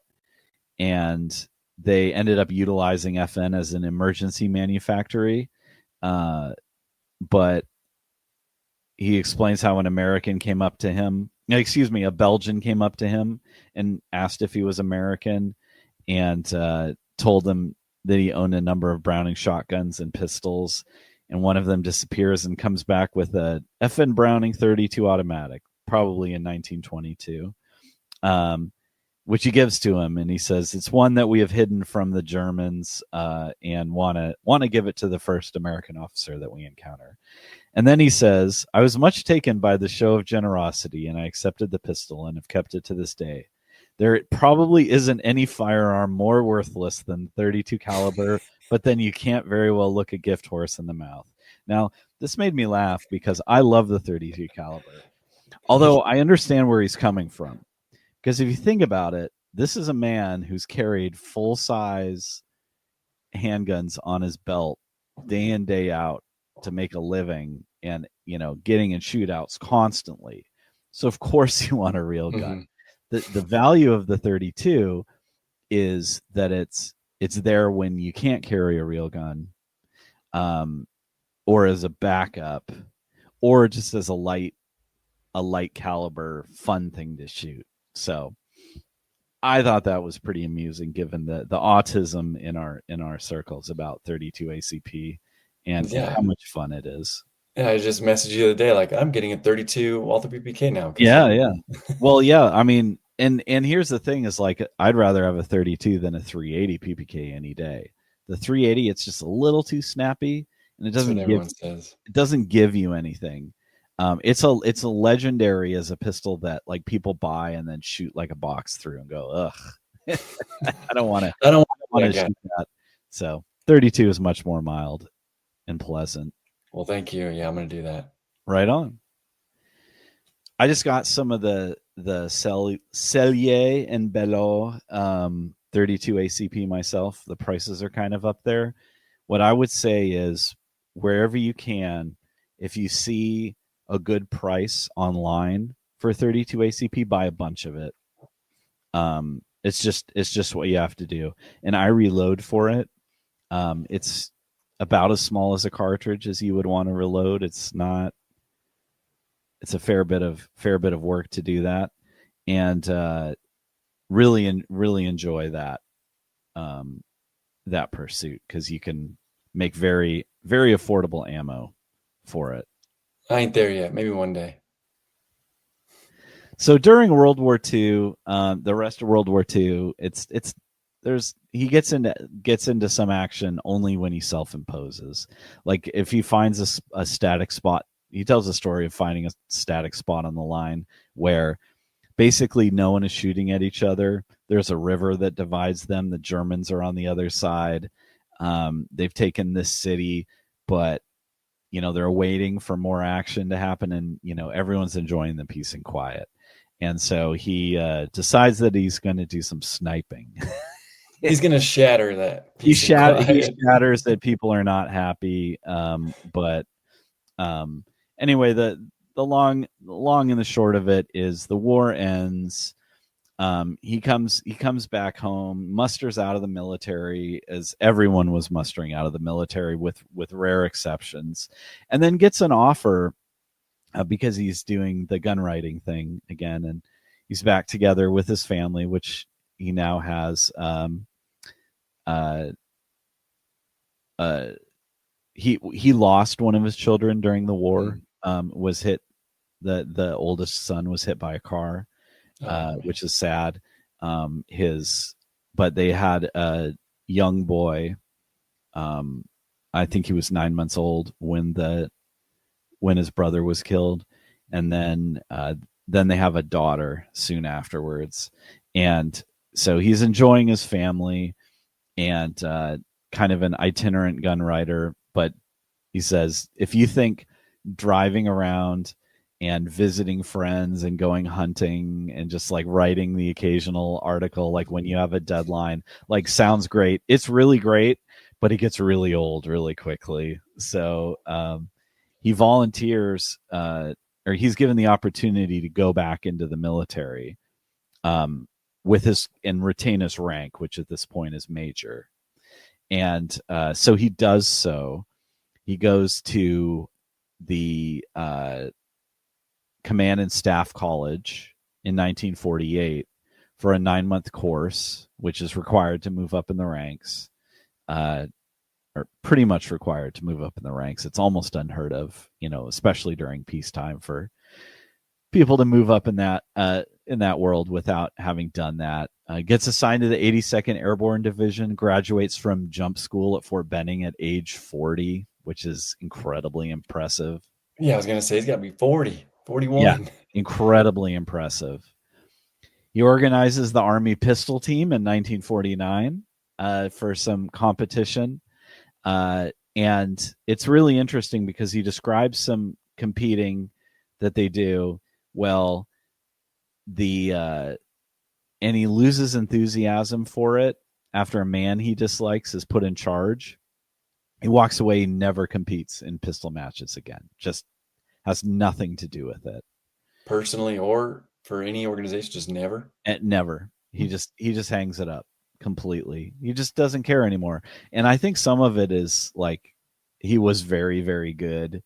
And then, later, was less competitive. But he also is just like, it's a lot of work, and he didn't he obviously didn't care that much at a certain point. So, but they beat the Marines, which is what matters for him. Now here's a funny story in an airborne operation or a training operation. He gets hung up in a tree, in his parachute, and isn't going to be getting out, and tries to swing around and see if he has anything that he can do, but he's hanging too far out. So he says, after I pondered my predicament for a while, I hauled forth the 45 auto, which was standard equipment for field grade officers on a maneuver. It was packed along, but it was strictly verboten to have any ammo for the pistol. I was the exception to that rule. I had my old 1911 fully charged. I hauled it forth, put 3 holes through the chute above my head. I waited for 3 minutes and got off another 3 shots. In no time at all, there was a Jeep at my tree. Hey, someone on the ground shouted up. Are you sort of stuck up there? You're tootin' I am. Get me the hell out of here. You're tootin' I am. So, yeah. Anyway, he states that he made he jumps around a little bit. He makes lieutenant colonel in the fall of 49. And he says, I had been a major for 6 years and I was thoroughly tired of the rank. To be a light colonel was a fine step upward, I concluded. That would probably be as high as I ever got. But I wasn't too unhappy about that either. My old man had made major, but it had taken him a lifetime virtually to do it. I had made lieutenant colonel in 7 years, and during one of those years, I had been out of the Army altogether. It made me feel pretty good. Well, he takes a special assignment to Spain, which he refers to as the holiday in Old Castile. He was selected to be an assistant army attaché. So because of his knowledge of firearms, and because of his experience as an ordnance officer, he had gotten to know the ordnance officer of the whole 28th Infantry Division, who makes the connection for this role. He knew his background on the Mexican border and decided he was just the type for an assignment to Spain. So he was basically a diplomat. He was in the U.S. Embassy and got all those diplomatic privileges that come with, as he says, those sacred types who hobnobbed with the ambassador. So he takes a strategic intelligence course, and then gets the family ready to head out there. And it's a really interesting story because what was taking place at the time was rapprochement with Franco's Spain, because as folks may or may not recall, one of the key allies of the Spanish during their civil war was Funny Mustache Man and his friends in Germany, as well as Il Duce in Italy. So the important thing, though, is that the Spanish remained neutral during World War II. They did provide arms to Germany, small arms, and iron and steel and all kinds of important minerals. That was essentially the payment to the Germans for their assistance during the Spanish Civil War. And during World War II, the British had been, in particular, had been very carefully engaging with the Spanish to keep them neutral, or at least not pro-German. The last thing that they wanted was, one, for Germany to invade Gibraltar through Spain. Because if you'll recall, Gibraltar is this little tiny rock that is a tiny peninsula on the Spanish peninsula, a peninsula of a peninsula that juts into the mouth of the Mediterranean. It's basically the gateway to the Mediterranean. And by controlling Gibraltar, you can restrict access to the Mediterranean. And had the Germans removed the English from there, that would have put a huge damper in all kinds of things. Gibraltar was also where a lot of the British Special Operations executive flights passed through to distribute folks in the Mediterranean and all over Europe, frankly. They flew from there to Yugoslavia when they parachuted into Yugoslavia. All kinds of really important stuff was going through Gibraltar. So Yeah, I did not know that. yeah, and so a lot of the post-war cope about the way that Spain was dealt with by the Allies. I mean, had Spain gotten into the war, there's people that claim that would have resulted in an Axis win. I'm skeptical. I'm very skeptical of that. I just don't think Spain had what it took to do that. And the expansion of the war already, by the time Spain could have done anything relevant, like, I just feel like that's not true. And they had a decade of war. I'm actually not sure how long the Spanish. Well, the Spanish Civil War was 1936 through 1939. Okay, that's not. And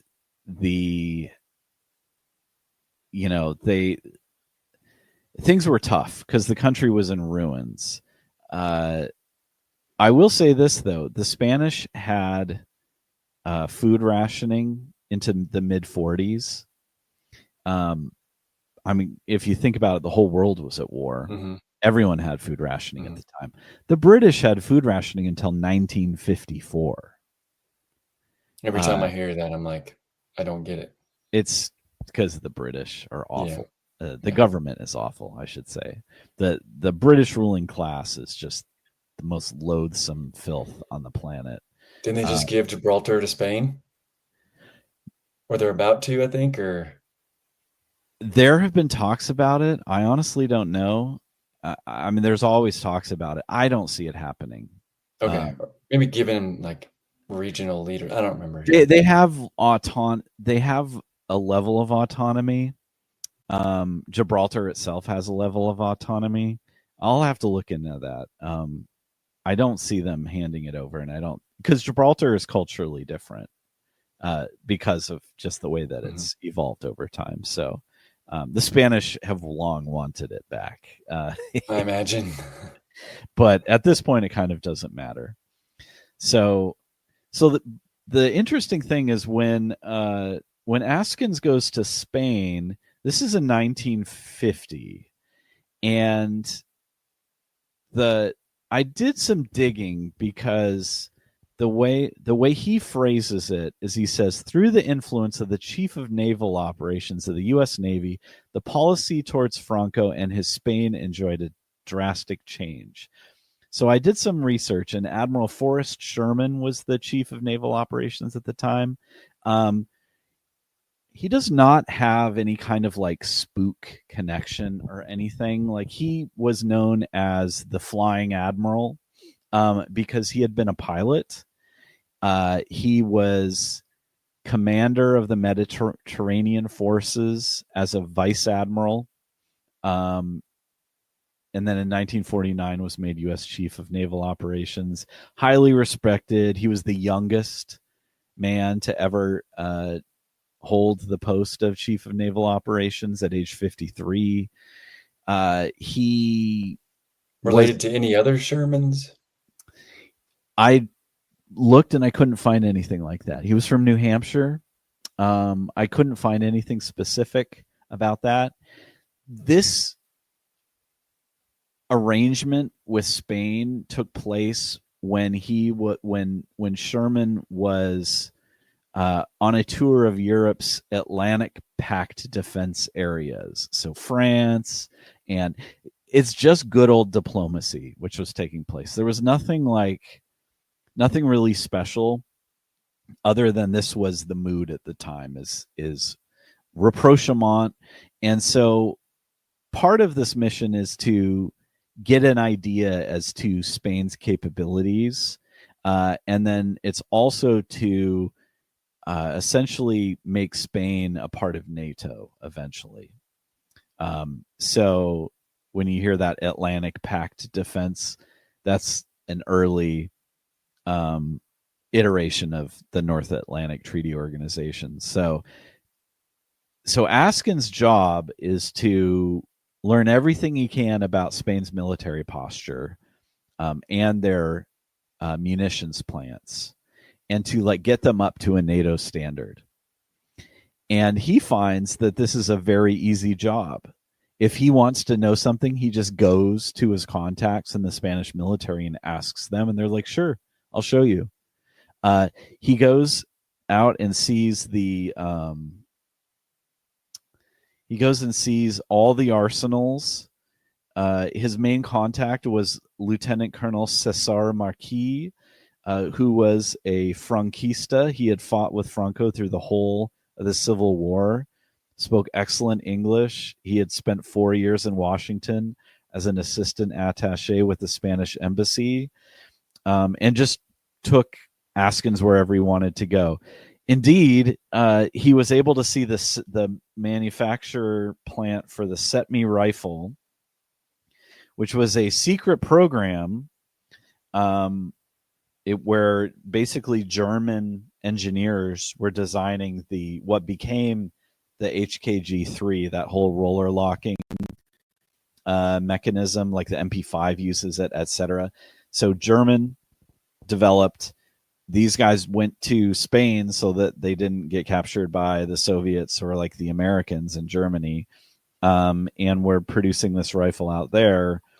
And it was supposed to be totally top secret, but the Spanish were totally transparent. We're like, come on in. I mean, because again, at this point, it doesn't matter. Yeah. So he goes to their cartridge arsenal and evaluates it, and he felt like the ammunition was not made to a good standard, but the weapons were. So, and then basically figures out what their military capabilities are. So they have a 17 division army, but they only really have the potential to manufacture enough small arms powder to support one division in sustained combat. So, military intelligence. It's that kind of evaluation. He really likes the Star 9mm pistol that is mostly a copy of the Colt 1911. And then he really likes their sporting guns, and he spends pages and pages talking about going on these bird hunts. So in Spain, they do this thing where, like, skeet and trap shooting in America, where you throw the clay pigeons up. Well, they release birds and you shoot them. Or they have beaters go into you set up in these positions, fixed positions with a, field of fire, and then beaters go into the bushes and, knock the chookers and whatever, pheasants, etc., up into the air, and then you blast them. So he talks about how much fun that is, and just really, really obviously loves it. So he's just a way cooler version of Hemingway. He's way cooler than Hemingway because he's not a douchebag who A-hole. pumps himself Yeah. up and acts like he's hot shit. Yeah, no, Yeah. absolutely. He has lots of interesting stories about going hunting and stuff in Spain, but the long and the short of it, it's like an extended vacation for his family. And then he takes an assignment, and I think where we can wrap up is he takes an assignment to Vietnam, and ends up being there from, if I recall correctly, because again, he's real inconsistent about using dates in here, but basically he spends 4 years in Spain. And then in either 1954 or 1955, he goes to Vietnam. Very early. For his Indo-Chinese adventure. And at the time, he does a very good job of describing the U.S. military assistance at the time.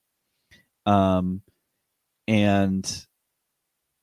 so he says the French were squeezed out rather abruptly, and we replaced them.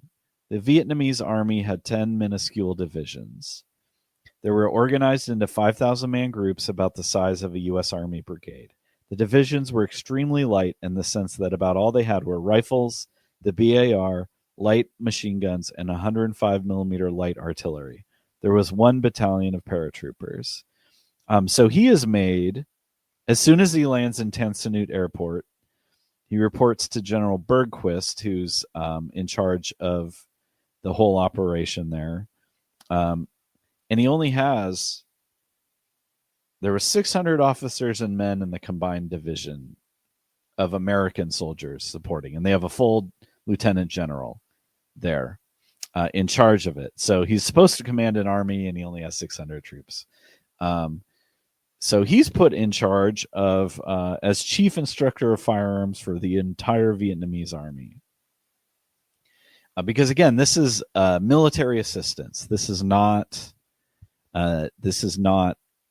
U.S. troops getting into combat operations unless they happen to get attacked. So he has some really interesting analysis. Okay, so he says he arrives in Saigon in April 1956, not 55. Just at the commencement of the dry season. The monsoon is about 5 months in length, and up in the Central Highlands, it rains some 300 inches. This is a considerable deluge, and I was happy to arrive on the scene during the less dampish months. So his main operation is to go around and look at all the different military divisions and in regions in the country and evaluate not only the forces on the ground and their equipment, but their training and things of that nature. And there's a great breakdown of something that didn't really persist long into the 60s when the US was there, but they would have these Vietnamese divisions made up of ethnic minorities. And there's one that he says is totally worthwhile, and those are the Nung, which are they describe them as Chinese because some of them were in China, but a lot of them are in North Vietnam, and they're really they're Dai peoples, so like cousins of the Thai and the Lao, and up in that area, they're basically the cousins of the Lao and the Thai who never became Buddhist. So they're animists who they're still around in North Vietnam and treated as an ethnic minority, but there's also an awful lot just to the north in Yunnan province in China. And so anyway, they made very good soldiers. And there were about 18,000 if you count men, women, and children.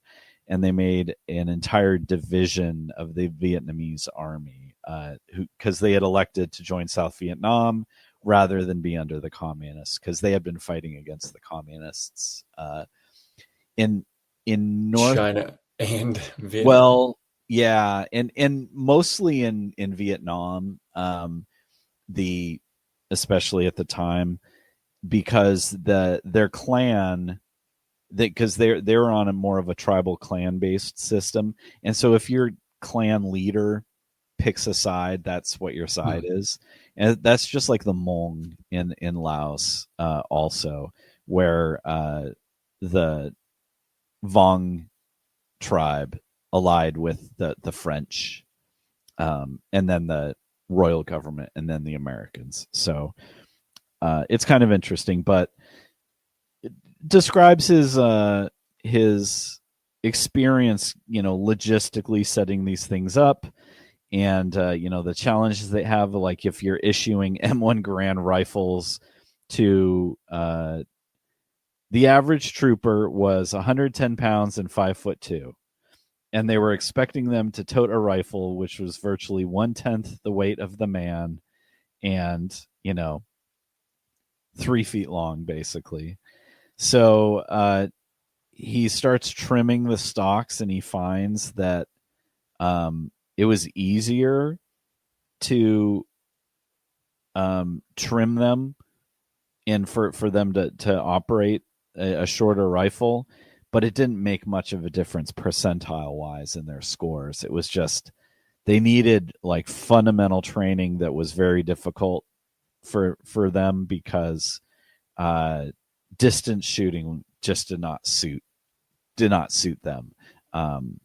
So a lot of it was like philosophically off, and he really spends most of his time in this story, when not talking about those logistics, getting into stories about his encounters with someone that he met up with, who was a American who was just living in Vietnam and knew a hunter who could arrange hunts for him. And this is where a lot of his most exciting stories come from, because this guy named Ngo Van Chi, who lives up in Dalat, which is the summer capital of the French, kind of in the highlands, where it was a lot more mild than down in the lowlands during the hot season. And he was well educated, spoke excellent French and good English, and was an enthusiastic hunter. He had a nice house, 3 wives, 17 children, and no occupation. So what he does is he arranges hunts where they'll have like 20 elephants and like a whole bunch of like hill tribes people, like montagnards, but they refer to them as the Moi. And they would just go out for like weeks on these crazy hunts up in the highlands, going into Laos, stumbling across the Viet Minh, hunting tigers and wild elephants and water buffalo, like the guar, which are enormous. They're the world's biggest buffalo. And just all these wacky adventures that he gets into, as well as shootouts with the Viet Minh, because he would often drive out on these roads by himself, because there just weren't enlisted men around.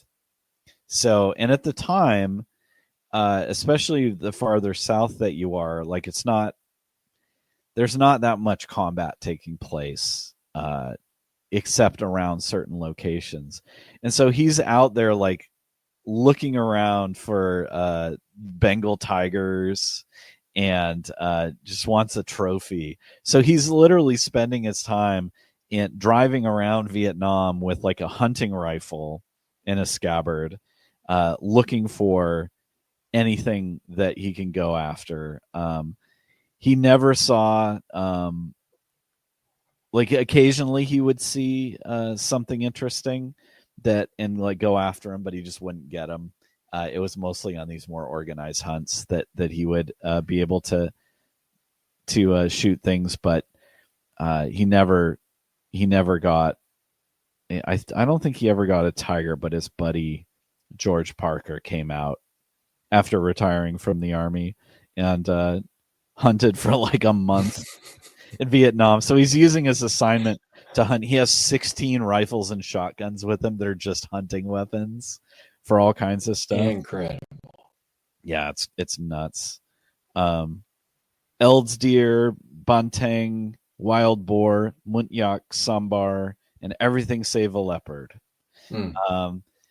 And so his buddy was the first civilian hunter to shoot big game in Indochina since before World War II. And then he wraps it up with, or I think the last really exciting part of this, because he then leaves the military and no more shooting affrays. His very last shooting affray, he's the first man to kill a human being with a .44 Magnum. So he acquired the Smith & Wesson .44 Magnum in 1957, right when they were released, and they were kind of hard to get at the time. They were kind of limited in the number that were being made. He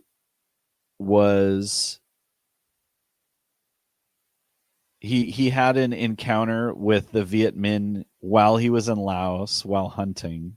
But what happened was he was ambushed, or he suspected an ambush when he was driving back from. So here we go. It's kind of long. So he had turned aside during the first month of the monsoon, 75 miles northeast of Saigon on Highway number 1. He had turned aside to shoot an Asian water buffalo. There were some considerable marshes on either side of the Songlang, and here the tools grew 10 feet in height. The buff liked to lay up in this cover, and I went to pry out a surly old bull bovine. Now that I look back on this little expedition, I am slightly ashamed that I ever made it. Just what in hell I reckoned I'd have done with a 2,000-pound buffalo had I shot it. To butcher the meat would have required a half dozen moi, and the mountain people lived nowhere near Vodat. Had I had the good fortune to have collected a trophy head, a bull with horns raging out to 10 feet from tip to tip, there wasn't any way in the world that I could have walked out with a trophy. So he was on foot or like in a Jeep, or he pulled over when he saw this water area and was like, I've seen water buffalo. I'm going to go in there and find a trophy. Not that he saw a trophy. So he stays out until it's like the deep dusk. And then he finds the way out and felt lucky to find his Land Rover. I was still a long way from Saigon, and about 20 miles of this route was over little more than a jungle trail.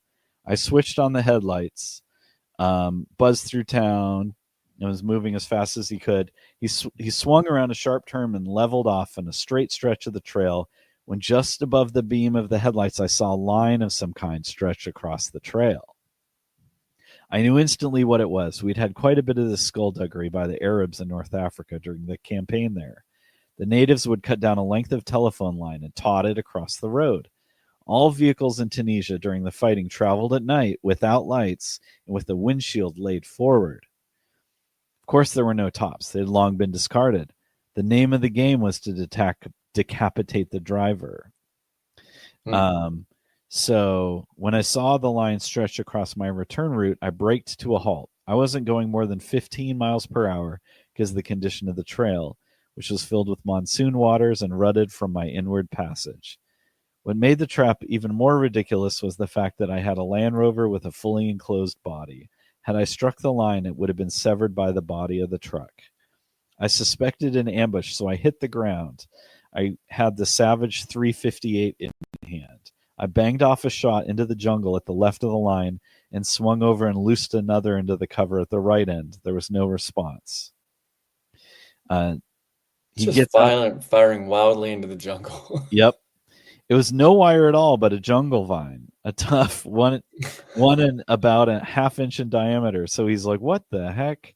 So he walks out, examines. There's no one out there. He gets a machete, cuts it, and starts heading back. Oh my gosh, huge diversion. There we are.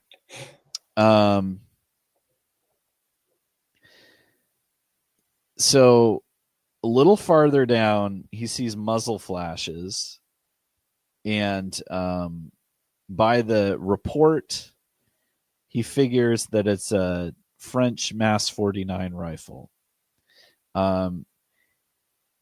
He hides because of all these bushwhacks that, and he's had some others where they shot at him and got a little closer that I kind of skipped past. Because of all these bushwhacks, he was keeping an M1 rifle in his Jeep, and he had his brand new Smith & Wesson 44 Magnum revolver on his hip. So he parks, gets out, and then climbs around to these bluffs where these guys are shooting from. And he makes his approach along a river. It takes a really long time. He finally finds a trail that works up to there that shows some recent travel. He's like, this is going to be it. So he climbs up and realizes, he's like, wait a minute. What if there's like a bunch of them? I'm in big trouble. And he's like, well, I'll just have to shoot my way out. So down the trail came a single Viet Minh. He had the Mass 49 over his shoulder and a bag of rice in his left hand. When he got even with me, he chanced to look down, and there in the mud path were my big paratroop boots. I was watching him not more than 3 or 4 steps from the little bastard. I saw the wild look come in his eyes, and he glanced around fearfully and swinging the rifle off his shoulder. He says, instead of shooting this Vietman with the service rifle, I shifted the gun to my right hand and pulled out the big 44 Magnum. I let this ambusher have the first 240 grain slug right through the ribs on the left side. It was probably the first man ever killed with a 44 because it was quite new in those days. The effect of the bullet on this pint-sized Oriental was indeed impressive. It literally swept him off his feet. It lifted him off the ground like he had been struck by a huge club and dumped him some 4 or 5 feet away. I had shot him double action. Now I deliberately cocked the big revolver and put another in him. I gathered up the old MAS-49 rifle, and without bothering to see if any of his fellows were there, I turned around and meandered down the highway with a trophy. So that was the last. He did not report this little incident, nor did he tell anyone. That was the last time he was shot at. And he didn't have any more excitement left in his time. He goes on to spend the rest of the book going on safaris and talking about the gun writing business, but that's the end of all of his adventures. That's his 27 men, not counting blacks and Mexicans, that he slaughtered. But all in all, really interesting. And one of the most relevant things that I kind of picked up from him from this was he spends a lot of time talking about aiming points and like aiming like right about the belt line, like middle right above the belt line is where like he shoots rifle and shell shots at human beings. Yeah, at human beings, and the other one is like all this pistol practice and everything, but anytime there's real fighting, he uses a rifle or a shotgun. So, which is pretty obvious, right? Mm-hmm. So it's a great story, very interesting guy. He's of course called a racist because of the way he talks. So there's kind of like the boomer gun writer Massad Ayoob, who's Lebanese, not what you might think, and actually really liked Charles Askins and said Askins treated him well. And I think it's because Massad Ayoob like didn't like blink if he was like racially insensitive or whatever, and describes him most importantly as using all of this practice with what would be considered in the future excessive violence by law enforcement to train others. And the Border Patrol has an incredible record for surviving these things. Like the Border Patrol among law enforcement has just an outstanding record with gunfights. And I think that says a lot. And he's the one who established their training methodology. Yeah, you can put that at his feet. It was way ahead of the rest of the world at the time. So very interesting guy, great writer. Love the way he describes dialogue and just his wacky, what was it? That was a ticklish experience and stuff like that. And his description of the Southwest is just so cool, that the way he describes the land and using the land to move through it and stuff. So yeah, he sounds like somebody from 1870s, 1880s. Exactly. I just finished a huge series over Billy the Kid, and you put him in that time, he would fit right in. He'd do well. Yeah, he'd do very well. He'd do very well. There's I think we could probably close with this. There's a little snippet from a poem. Okay. At the beginning of Unrepentant Sinner in the intro, and it's by Robert Service, The Men That Don't Fit In. There's a race of men that don't fit in, a race that can't stay still. So they break the hearts of kith and kin, and they roam the world at will. I think that's a good description of Charles Askins That is awesome. and that generation. I agree. Well, this was awesome. So thank you for coming on. Of course. Thanks for listening to me for so long. No, I mean, it was very engaged. I loved it. It was a great time. I wish I could have read the book, but I don't need to, really. I mean, you did a great job. Thank you. Appreciate it. Glad to be man. here. Well, thanks for having me on. Appreciate it. absolutely. All right. Thank y'all.